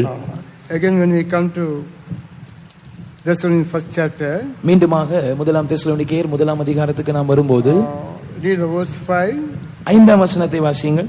எங்கள் சுவிசேஷம் உங்களிடத்தில் வசனத்தோடு மாத்திரமல்ல, வல்லமையோடும் பரிசுத்த ஆவியோடும் முழு நிச்சயத்தோடும் வந்தது. நாங்களும் உங்களுக்குள்ளே இருந்தபோது உங்கள் நிமித்தம் எப்படிப்பட்டவர்களாய் இருந்தோம் என்று அறிந்திருக்கிறீர்களே.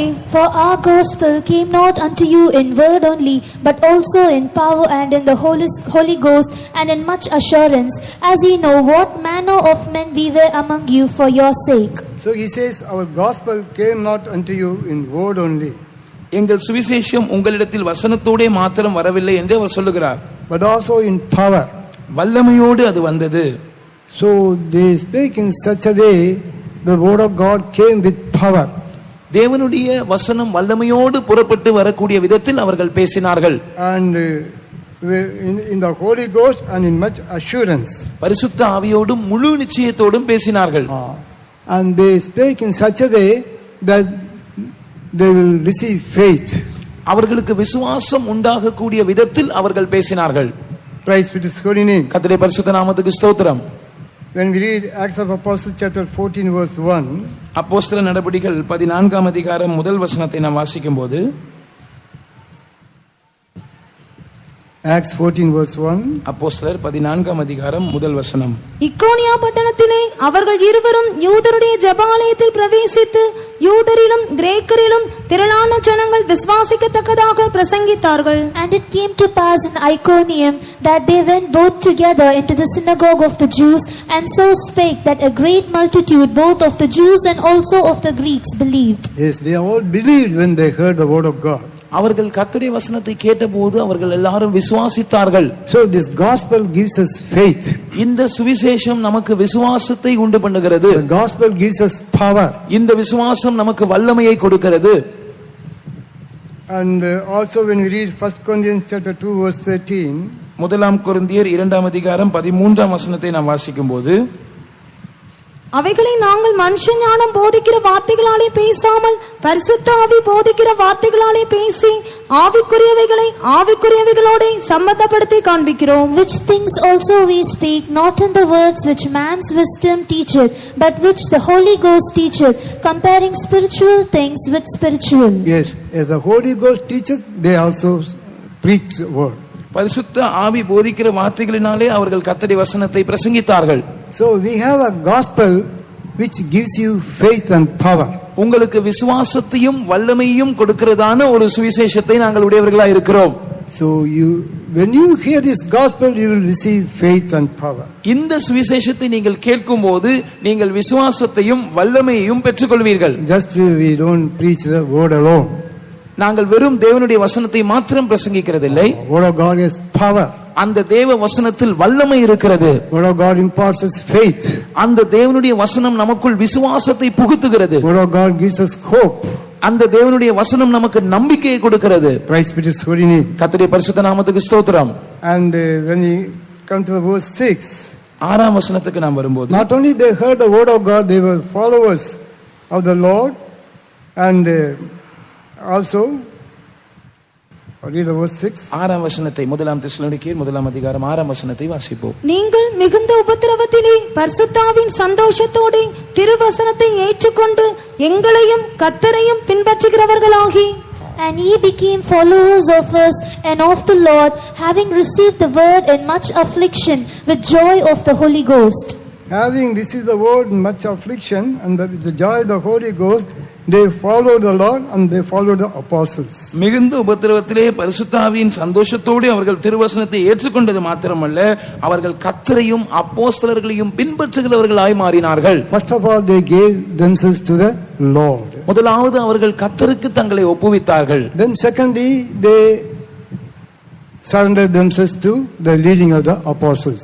பிற்பாடு இரண்டாவதாக அப்போஸ்தலருடைய நடத்திப்புக்கு அவர்கள் தங்களை ஒப்புவித்தார்கள். Praise be to His holy name. கர்த்தருடைய பரிசுத்த நாமத்துக்கு ஸ்தோத்திரம். We must also follow the Lord and follow the apostles who follow Jesus. நாம் கர்த்தரை பின்பற்றுகிறது மாத்திரமல்ல, இயேசுவை பின்பற்றுகிறதான அப்போஸ்தலரையும் நாம் பின்பற்ற வேண்டும். Praise Paul says, follow me as I follow Christ. அதனால் தான் ஒரு இடத்தில் பவுல் சொல்லும்போது, நான் கிறிஸ்துவை பின்பற்றுகிறது போல நீங்கள் என்னை பின்பற்றுங்கள். We should not follow all the servants of God who do not follow Jesus. இயேசுவை பின்பற்றாத எல்லா ஊழியர்களையும் நாம் பின்பற்ற கூடாது. Paul says, as I follow Christ, follow me. Pavul சொல்லுகிறார், நான் கிறிஸ்துவை பின்பற்றுகிறது போல நீங்கள் என்னை பின்பற்றுங்கள். There are some saints of God who lived a holy life. Even today they live a holy life. They fight a good fight of faith, and they live a victorious life. We must look to them. இன்றைக்கும் ஒரு பரிசுத்தமான வாழ்க்கை வாழ்ந்து விசுவாசத்தின் நல்ல போராட்டத்தை போராடுகிற ஜெயஜீவியம் செய்கிற ஒரு கூட்ட பரிசுத்தவான்கள் இருக்கிறார்கள். நீங்கள் அவர்களை பார்த்து அவர்களை பின்பற்ற வேண்டும். You must consider the end of the conversation and follow them. அவர்களுடைய விசுவாசத்தின் முடிவை நீங்கள் பார்த்து அவர்களை பின்பற்ற வேண்டும். In Hebrews 13 verse 7 we read. எபிரேயர் 13ஆம் அதிகாரம் 7ஆம் வசனத்தில் நாம் வாசிக்கும்போது, தேவ வசனத்தை உங்களுக்கு போதித்து உங்களை நடத்தினவர்களை நீங்கள் நினைத்து அவர்களுடைய நடக்கையின் முடிவை நன்றாய் சிந்தித்து அவர்களுடைய விசுவாசத்தை பின்பற்றுங்கள். Remember them which have the rule over you, who have spoken unto you the word of God, whose faith follow, considering the end of their conversation. Whose faith follow, considering the end of the conversation. அவர்களுடைய நடக்கையின் முடிவை நீங்கள் பார்த்து அவர்களுடைய விசுவாசத்தை பின்பற்றுங்கள். Not everyone. எல்லாரையும் பின்பற்ற கூடாது. Can Judas say, you follow me? யூதாஸ் நம்மை பார்த்து நீங்கள் என்னை பின்பற்றுங்கள் என்று சொல்ல முடியுமா? Because he didn't follow Jesus. ஏனென்றால் அவன் தானே இயேசுவை பின்பற்றவில்லை. His end was miserable. அவனுடைய முடிவு பரிதாபமாய் இருந்தது. He committed suicide. அவன் தற்கொலை செய்து கொண்டான். Those who follow Judas, their end will also be like that. யூதாசை பின்பற்றுகிறவர்கள் அவர்களுடைய முடிவும் அவனைப் போலவே இருக்கும். But Paul says, follow me. ஆனால் பவுல் சொல்லுகிறார், நீங்கள் என்னை பின்பற்றுங்கள். Follow me as I follow Christ. நான் கிறிஸ்துவை பின்பற்றுகிறது போல நீங்கள் என்னை பின்பற்றுங்கள். In so many places he says, பல இடங்களில் அவர் இப்படி சொல்லுகிறார். just read Philippians chapter 2 verse 16. பிலிப்பியர் 2ஆம் அதிகாரம் 16ஆம் வசனத்தை மாத்திரம் வாசியுங்கள்.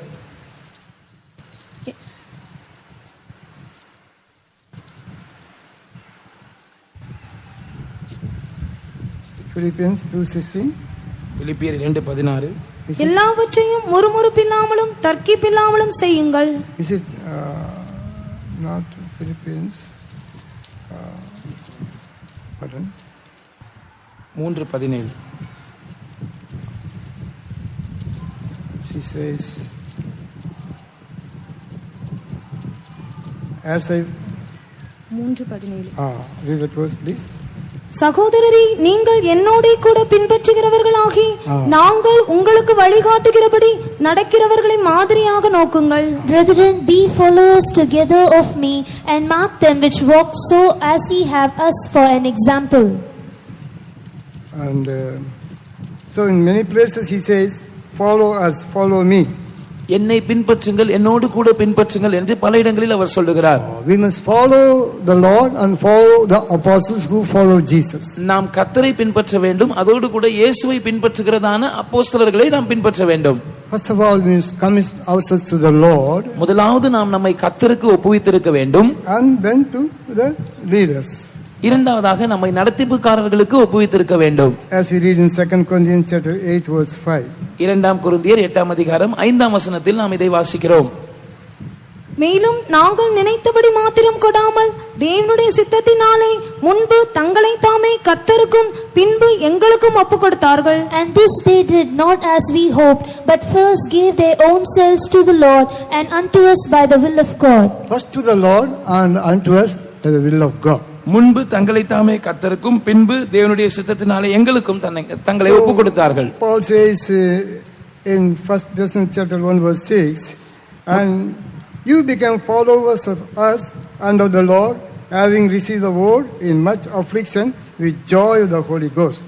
முதலாம் தெசலோனிக்கேயர் 1 அதிகாரம் 6 வசனத்திலே பவுல் சொல்லும்போது, நீங்கள் மிகுந்த உபத்திரவத்திலே பரிசுத்த ஆவியின் சந்தோஷத்தோட திருவசனத்தை ஏற்றுக்கொண்டு எங்களையும் கர்த்தரையும் பின்பற்றுகிறவர்கள் ஆனீர்கள்.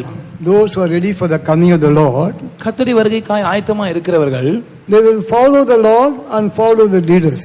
அவர்கள் கர்த்தரையும் பின்பு நடத்திப்புக்காரர்களையும் பின்பற்றுகிறவர்களாய் இருப்பார்கள். There's another place we read in Hebrews 13:17. Paul says, எபிரேயர் 13 அதிகாரம் 17 வசனத்திலே பவுல் சொல்லுகிறதை நாம் படிக்கும்போது, obey them that have the rule over you, உங்களை நடத்துகிறவர்களுக்கு நீங்கள் கீழ்ப்படிந்திருங்கள், and submit yourselves to them, அவர்களுக்கு உங்களை ஒப்புக் கொடுங்கள், because they watch for your soul. ஏனென்றால் அவர்கள் உங்கள் ஆத்துமாக்களுக்காக விழித்திருக்கிறார்கள். They have to give account. அவர்கள் கணக்கு ஒப்புவிக்க வேண்டியவர்களாய் இருக்கிறார்கள். If you don't obey them, it will not be profitable for you. நீங்கள் அவர்களுக்கு கீழ்ப்படிந்திராவிட்டால் அது உங்களுக்கு பிரயோஜனமாய் இருக்காது.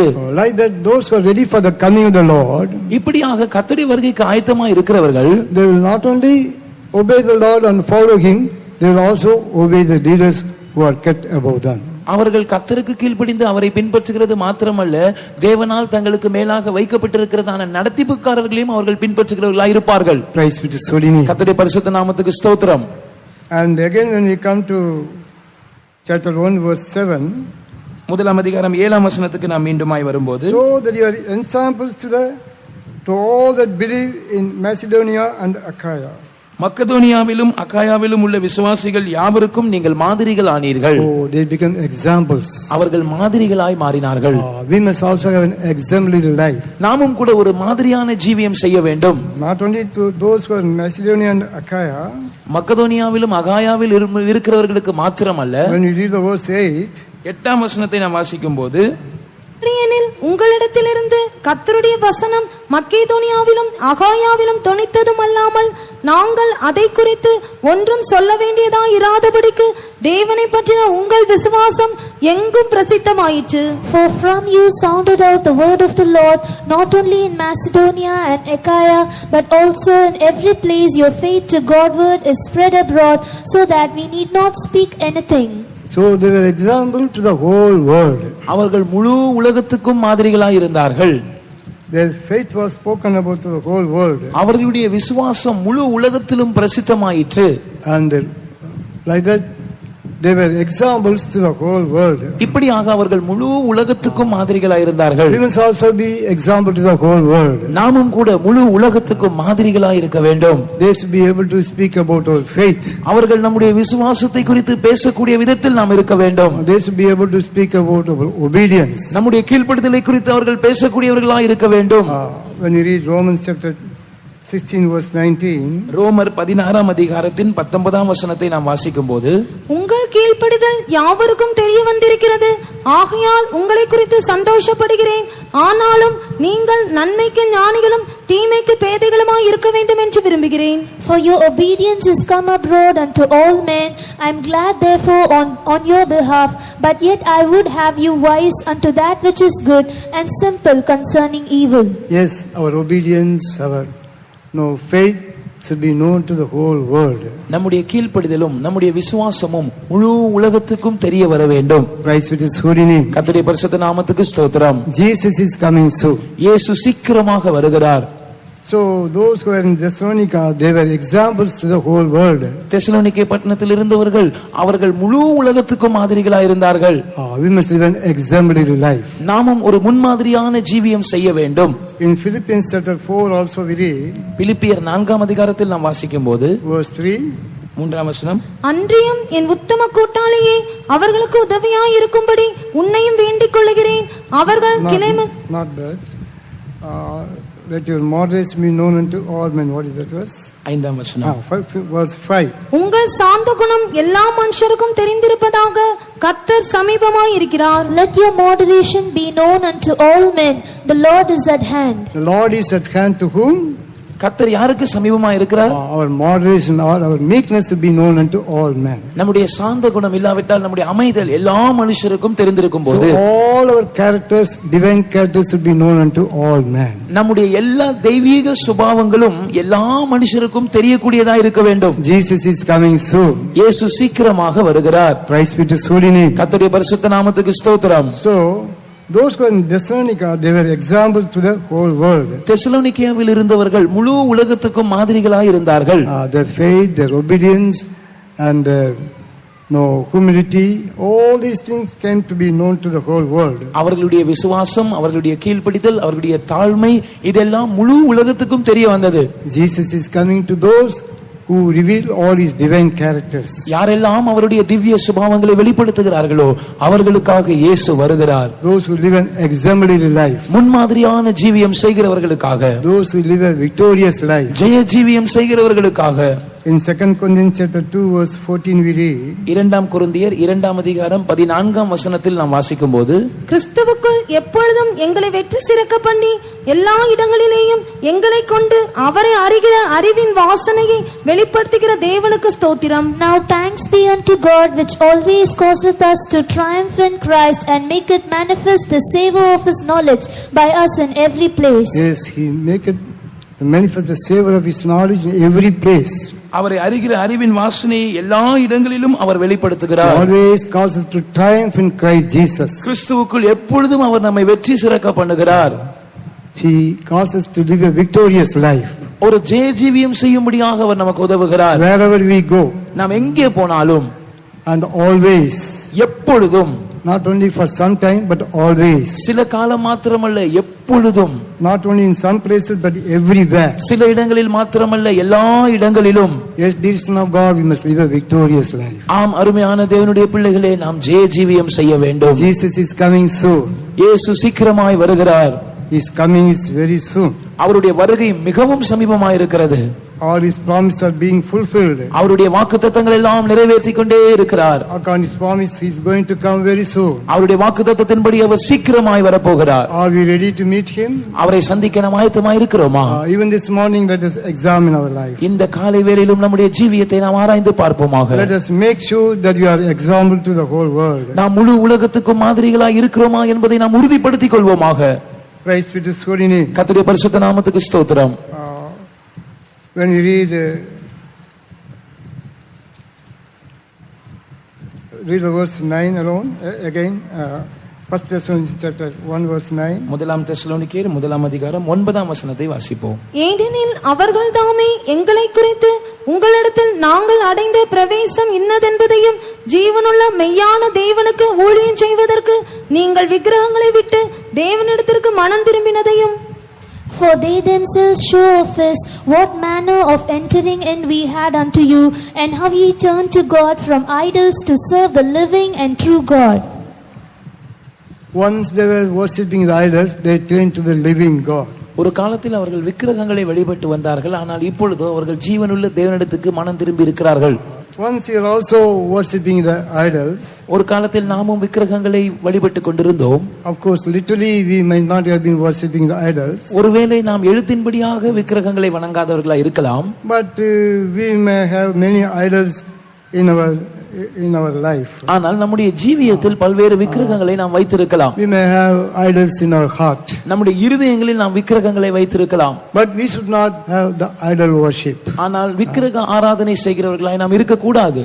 When you love any person more than Jesus, that person will become an idol. நீங்கள் யாராவது ஒரு நபரை இயேசுவை பார்க்கிலும் அதிகமாக நேசித்தால் அந்த நபர் உங்களுக்கு விக்கிரகமாக மாறுகிறார். When you love any place more than Jesus, that place will become an idol in your life. நீங்கள் ஏதாவது ஒரு இடத்தை இயேசுவை பார்க்கிலும் அதிகமாய் விரும்பினால் அந்த இடம் உங்களுக்கு ஒரு விக்கிரகமாக மாறுகிறது. When you love anything more than Jesus, that will become an idol in your life. நீங்கள் ஏதாவது ஒரு பொருளை இயேசுவை பார்க்கிலும் அதிகமாக விரும்பினால் அந்த பொருள் உங்களுடைய வாழ்க்கையில் விக்கிரகமாக மாறுகிறது. So we should not have any idols in our life. எனவே நம்முடைய ஜீவியத்தில் நாம் எந்த விதமான விக்கிரகங்களையும் வைத்திருக்க கூடாது. The Bible says covetousness is an idolatry.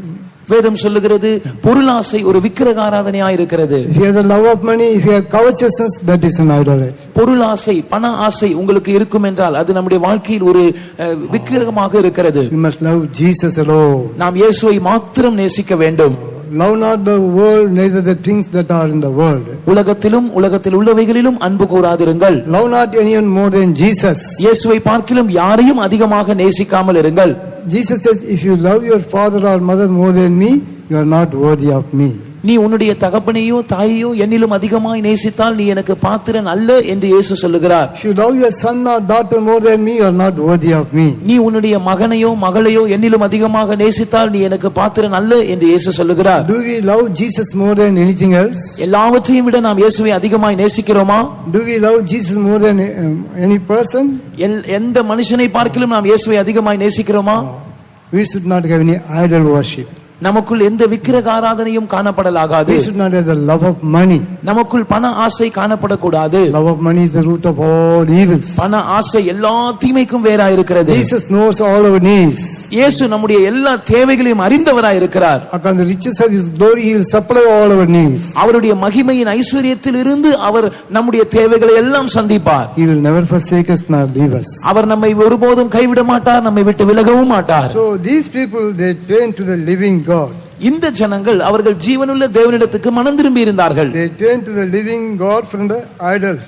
அவர்கள் விக்கிரகங்களை விட்டு ஜீவனுள்ள தேவனிடத்துக்கு மனம் திரும்பி இருந்தார்கள். To serve the living God. ஜீவனுள்ள தேவனுக்கு ஊழியம் செய்யும்படியாக.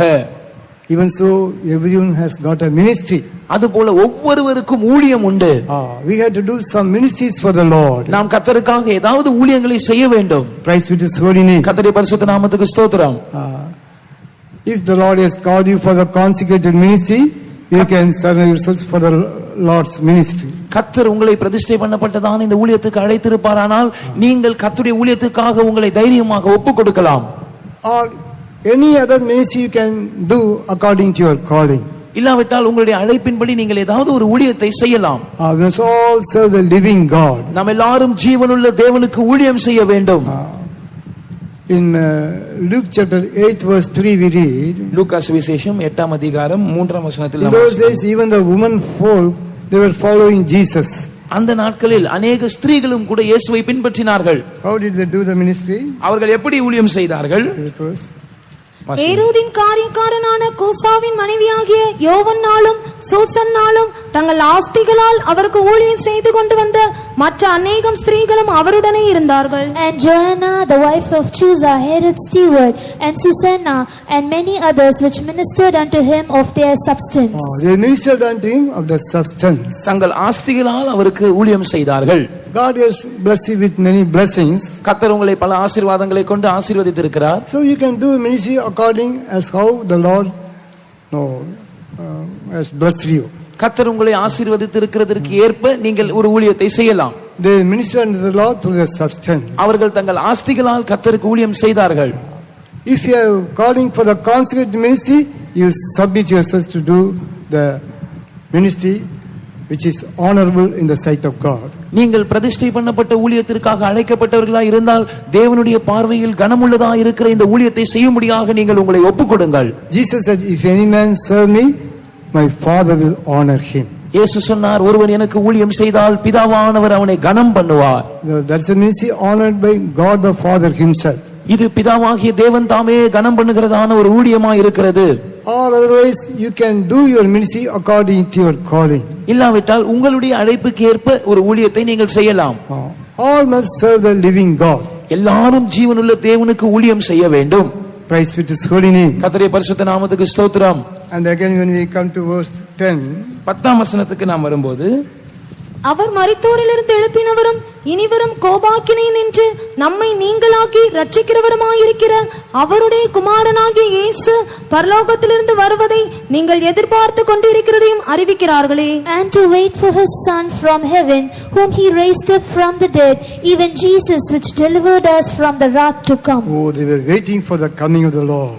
ஆம், அவர்கள் கர்த்தருடைய வருகைக்காக ஆயத்தத்தோடு காத்திருந்தார்கள். Praise be to his holy name. கர்த்தருடைய பரிசுத்த நாமத்துக்கு ஸ்தோத்திரம்.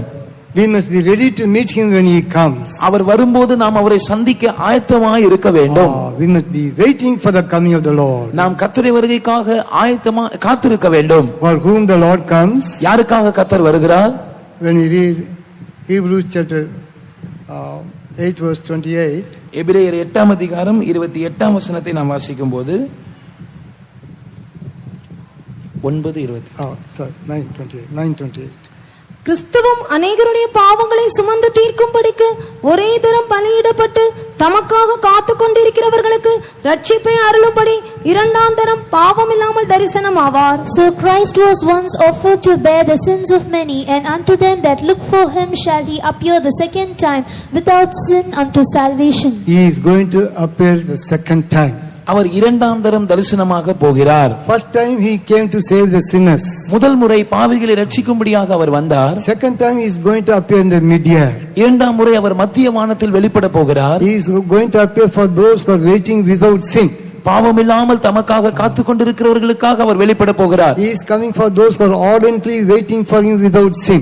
அவருக்காக பாவம் இல்லாமல் ஆவலோடு காத்து கொண்டிருக்கிறவர்களுக்காக அவர் வெளிப்பட போகிறார். He is going to appear in the mid-air. அவர் மத்திய வானத்தில் வெளிப்பட போகிறார். Yes, dear son of God, we are all waiting for the coming of the Lord. ஆம், அருமையான தேவனுடைய பிள்ளைகளே, நாம் எல்லாரும் கர்த்தருடைய வருகைக்காய் காத்து கொண்டிருக்கிறோம்.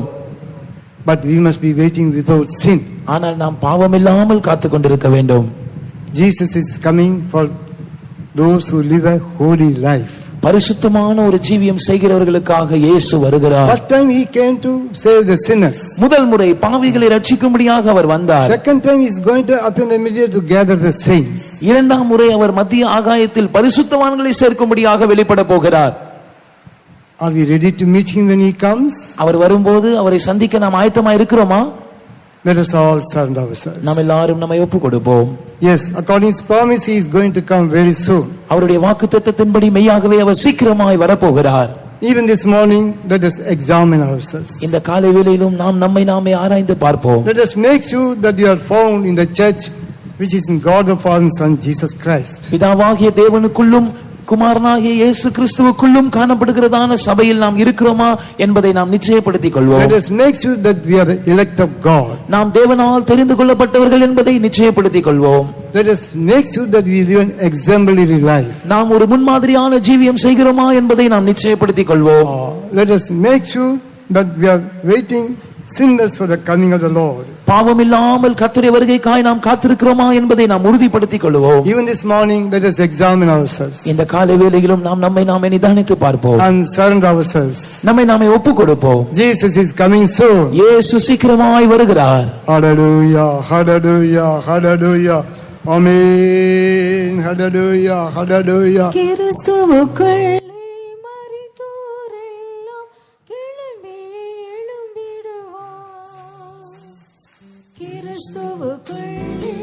மரித்தோரெல்லாம் கிளம்பி எழும்பிடுவார். மரித்தோரிருக்கும் பரிசுத்தரெல்லாம் மறுரூபமாவாரே. மரித்தோரிருக்கும் பரிசுத்தரெல்லாம் மறுரூபமாவாரே. மேகமீது இயேசுராஜன் மேகம் வாராரே. மேகமீது இயேசுராஜன் மேகம் வாராரே.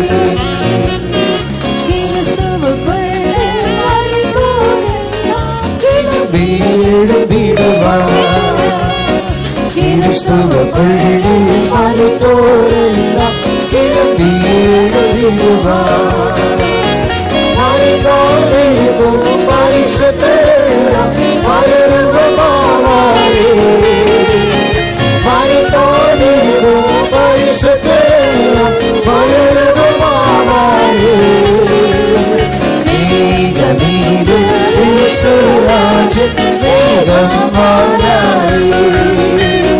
மேகமீது இயேசு ராஜன் வேதம் மாறாரே ஆயத்தமுள்ளோரை ஆதாரம் செய்த அவரே மாறாரே ஆயத்தமுள்ளோரை ஆதாரம் செய்த அவரே மாறாரே வேதமீது இயேசு ராஜன் வேதம் மாறாரே வேதமீது இயேசு ராஜன் வேதம் மாறாரே ஆயத்தமுள்ளோரை ஆதாயம் செய்த அவரே மாறாரே ஆயத்தமுள்ளோரை ஆதாயம் செய்த அவரே மாறாரே ஆயத்தமுள்ளோரை ஆதாயம் செய்த அவரே மாறாரே ஆயத்தமுள்ளோரை ஆதாயம் செய்த அவரே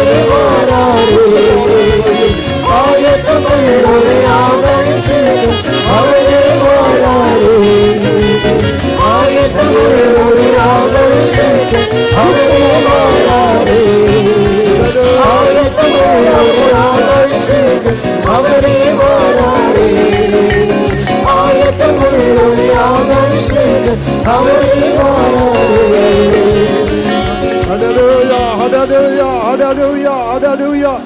Amen. Come on, Adabashuda, Kudabashuda, Kudaba. Amen. Jesus. Hallelujah, hallelujah, hallelujah, hallelujah. Oh, praise it, praise it, praise it, praise it, praise you, God. Hallelujah, hallelujah, hallelujah, hallelujah. Amen. Hallelujah, hallelujah. Amen. Hallelujah, hallelujah, hallelujah. Amen.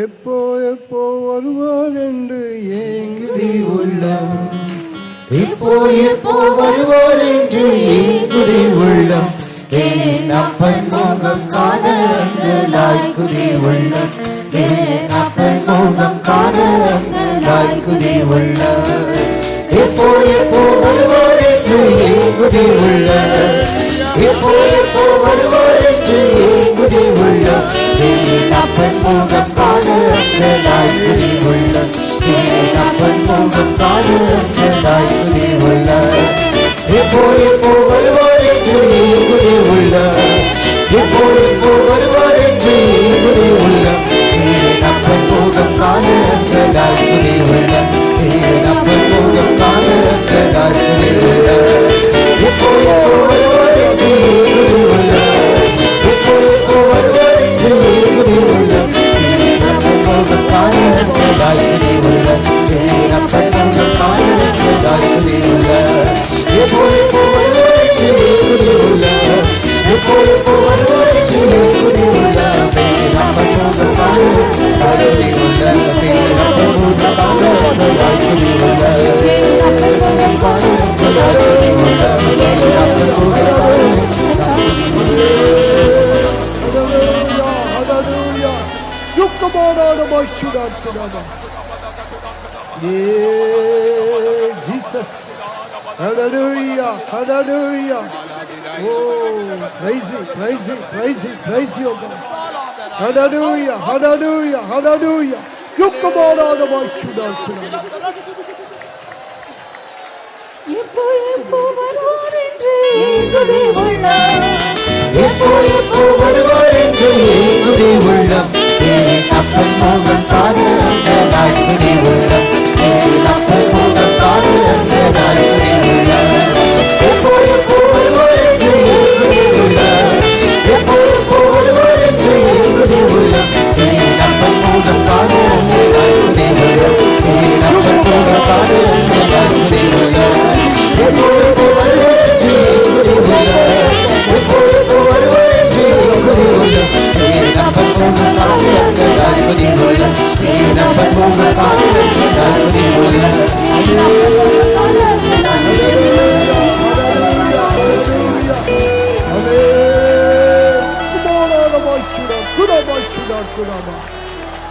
Amen. Hallelujah, hallelujah, hallelujah. Oh, Jesus. Kribi, kribi, kribi, kribi, kribi, kribi. Mama, mama, mama. Shanga Baradi Bashudat Kudaba. Amen. Hallelujah. Hallelujah. Hallelujah. Amen. Jesus. Hallelujah. Hallelujah. Hallelujah. Yukabada Bashudat Kudaba. Amen. Hallelujah. Hallelujah. Hallelujah. Amen. Praise it. Praise it. Praise it. Praise it. Kribi, kribi, kribi, kribi, kribi, kribi. Shanga Baradi Bashudat Kudaba. Amen. Hallelujah, hallelujah, hallelujah. Praise you, praise you, God. Hallelujah, hallelujah. Amen. Praise it, praise it, praise it, praise you, God. Hallelujah, hallelujah, hallelujah. Praise you, God, praise you, God. Hallelujah, hallelujah. Amen. Hallelujah, hallelujah, hallelujah. Oh, praise you, God. Yes, our Jesus is coming soon. ஆம், நம்முடைய இயேசு சீக்கிரமாய் வருகிறார். He is coming for those who have fellowship with the apostles, who have fellowship with the God the Father and Son Jesus Christ. அப்போஸ்தலர்களோடும் பிதாவாகிய தேவனோடும் குமாரனாகிய இயேசு கிறிஸ்துவோடும் கூட ஐக்கியம் உள்ளவர்களாய் இருப்பவர்களுக்காக அவர் வருகிறார். The Lord may give us grace to abide in the apostolic fellowship till the very end. Shall we all praise God? முடிவு பரியந்தமும் அப்போஸ்தல ஐக்கியத்திலே நிலைத்திருக்க கர்த்தர் நமக்கு கிருபை கொடுக்கும்படியாய் நாம் எல்லாரும் கர்த்தரை ஸ்தோத்திரிப்போம். Praise the Lord, praise the Lord, praise the Lord, praise the Lord, praise the Lord. Hallelujah, hallelujah, hallelujah. Praise it, praise it, praise it, praise you, God. Hallelujah, hallelujah, hallelujah. Amen. Praise it, praise it, praise it, praise you, God. We are going to be found of Him in peace. நாம் சமாதானத்தோடு அவர் சந்நிதியில் காணப்பட போகிறோம். A special grace is going to be given to those who abide in the apostolic fellowship at the revelation of Jesus Christ. கர்த்தராகிய இயேசு கிறிஸ்து வெளிப்படும்போது அப்போஸ்தல ஐக்கியத்திலே நிலைத்திருக்கிறவர்களுக்கு ஒரு விசேஷமான கிருபை அளிக்கப்பட போகிறது. Yes, those who live upon the truth and the doctrines of apostles, they will be ready for the coming of the Lord. அப்போஸ்தலருடைய உபதேசங்களின்படி சத்தியங்களின்படி ஜீவிக்கிறவர்கள் அவர்கள் கர்த்தருடைய வருகைக்கு ஆயத்தமாக்கப்படுவார்கள். That church is going to be caught up with the coming of the Lord. Shall you all praise God? அந்த சபை கர்த்தருடைய வருகையிலே எடுத்துக்கொள்ளப்பட போகிறது. அதற்காக நாம் கர்த்தரை ஸ்தோத்திரிப்போம். Praise the Lord, praise the Lord, praise the Lord, praise the Lord, praise the Lord. Hallelujah, hallelujah, hallelujah, hallelujah, hallelujah, hallelujah. Amen. Praise Him, praise Him, praise Him. He is coming for those who reveal their faith in their works. விசுவாசத்தை கிரியைகளில் வெளிப்படுத்துகிறவர்களுக்காக அவர் வருகிறார். He is coming for those who reveal their love in works.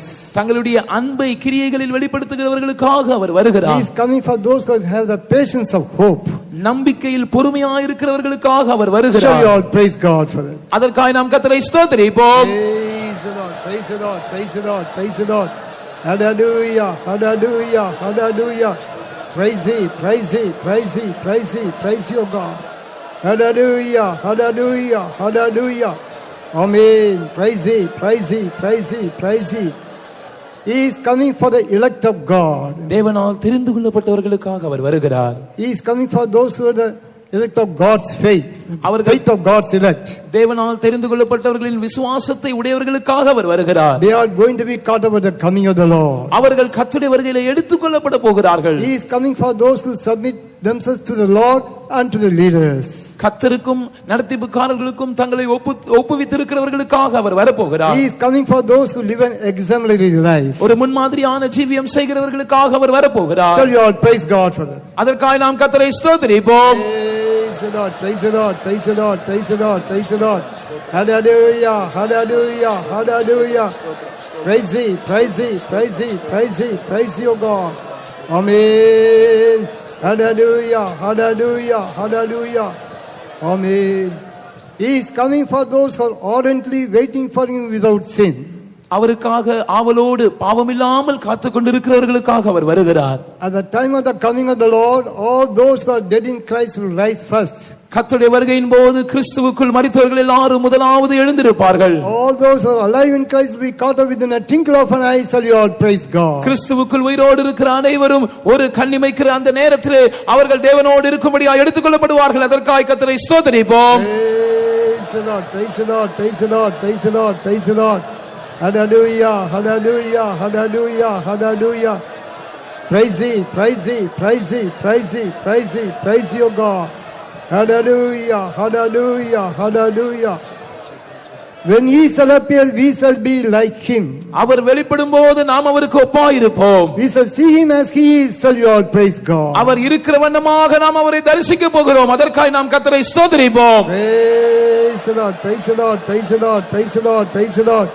Hallelujah, hallelujah, hallelujah. Amen.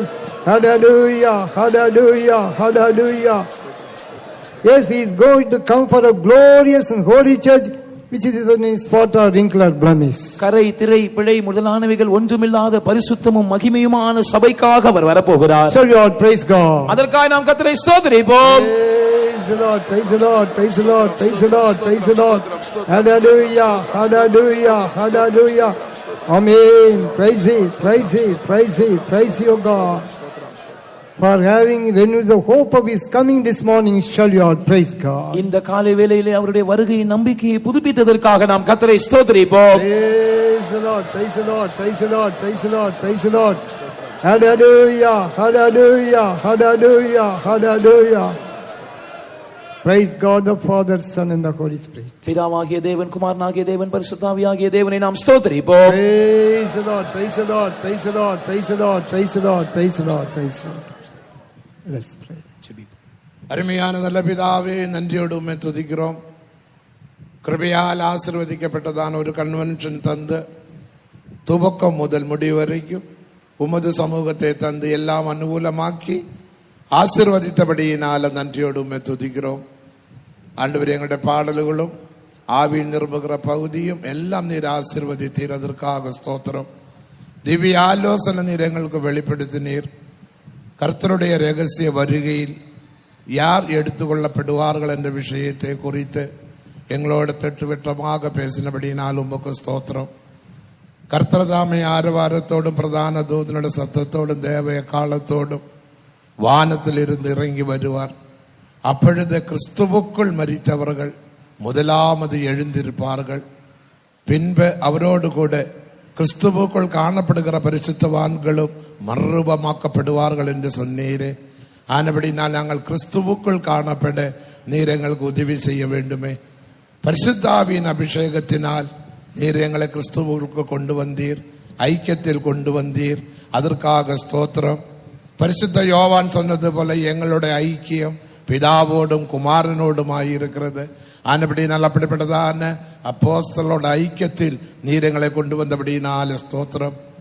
கடைசி நாள் வரைக்கும் அதே ஐக்கியத்தில் காணப்பட உதவி செய்யணுமே. ஐக்கியத்தில் காணப்பட்டால் மட்டும் போதாது, தெய்வீக சமாதானத்தில் காணப்பட வேண்டும் என்று சொன்னீரே. சமாதானக்கடு உண்டு பண்ணுகிறதான எல்லா பகுதிகளையும் நாங்கள் விட்டு விட்டு அந்த தெய்வீக சமாதானத்தில் எப்போதும் காணப்பட நீர் எங்களுக்கு உதவி செய்யும்.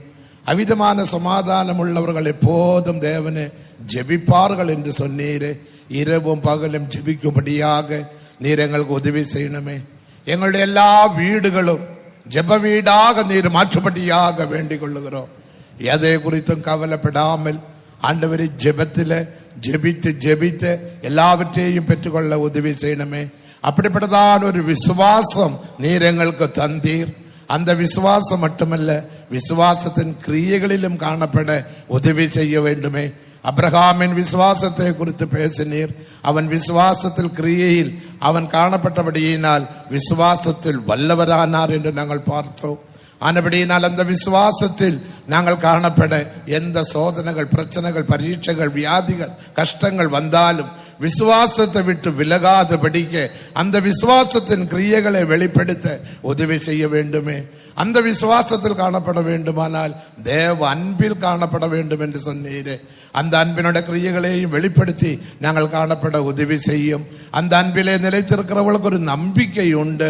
அந்த நம்பிக்கையில் நாங்கள் ஜீவிக்க உதவி செய்யணுமே. நம்பிக்கையின் பொறுமையில் காணப்பட நீர் உதவி செய்யும் ஆண்டவரே. யோபு பொறுமையில் காணப்பட்டது போல நாங்களும் பொறுமையில் காணப்பட நீர் உதவி செய்யும். பயிரிடுகிறவன் பொறுமை தாவே அந்த நற்பலனுக்காக நீடிய பொறுமையுடன் காத்திருக்கிறார். ஆனபடியினால் நாங்களும் எல்லா பகுதியிலும் பொறுமையில் காணப்பட, நீடிய பொறுமையில் காணப்பட நீர் எங்களுக்கு உதவி செய்ய வேண்டுமே. அதற்காக நீர் எங்களை தெரிந்தெடுத்தீர். ஆனபடினால் தெரிந்தெடுத்ததான பகுதியை நாங்கள் உறுதிப்படுத்தி கொண்டு பரிசுத்தவான்களாகும்படி உங்களை தெரிந்தெடுத்தீர் என்று நாங்கள் பார்த்தோம். ஆனபடினால் அந்த தெரிந்தெடுப்பை பாதுகாத்து கொண்டு கனி கொடுக்கக்கூடியவர்களாக நாங்கள் காணப்பட நீர் உதவி செய்யணுமே. அந்த மரியாள் நல்ல பங்கு தெரிந்தெடுத்தது போல நாங்கள் உமது சமூகத்தை தெரிந்தெடுத்து கொண்டு எப்போதும் உமது சமூகத்தில் காணப்பட, கலக்கம் இல்லாமல் பயம் இல்லாமல் உமது சமூகத்தில் காணப்பட, மரியாளை போல மார்த்தாளை போல அல்ல, அந்த மரியாளை போல காணப்பட யாவருக்கும் உதவி செய்யணுமே. எங்களுடைய பரிசுத்தவான்கள் எங்களுக்கு சொல்லி தந்ததான அந்த விசுவாசத்தை பின்தொடர்ந்து நாங்கள் விசுவாசத்தில் கர்த்தாவை காணப்பட உதவி செய்யணுமே.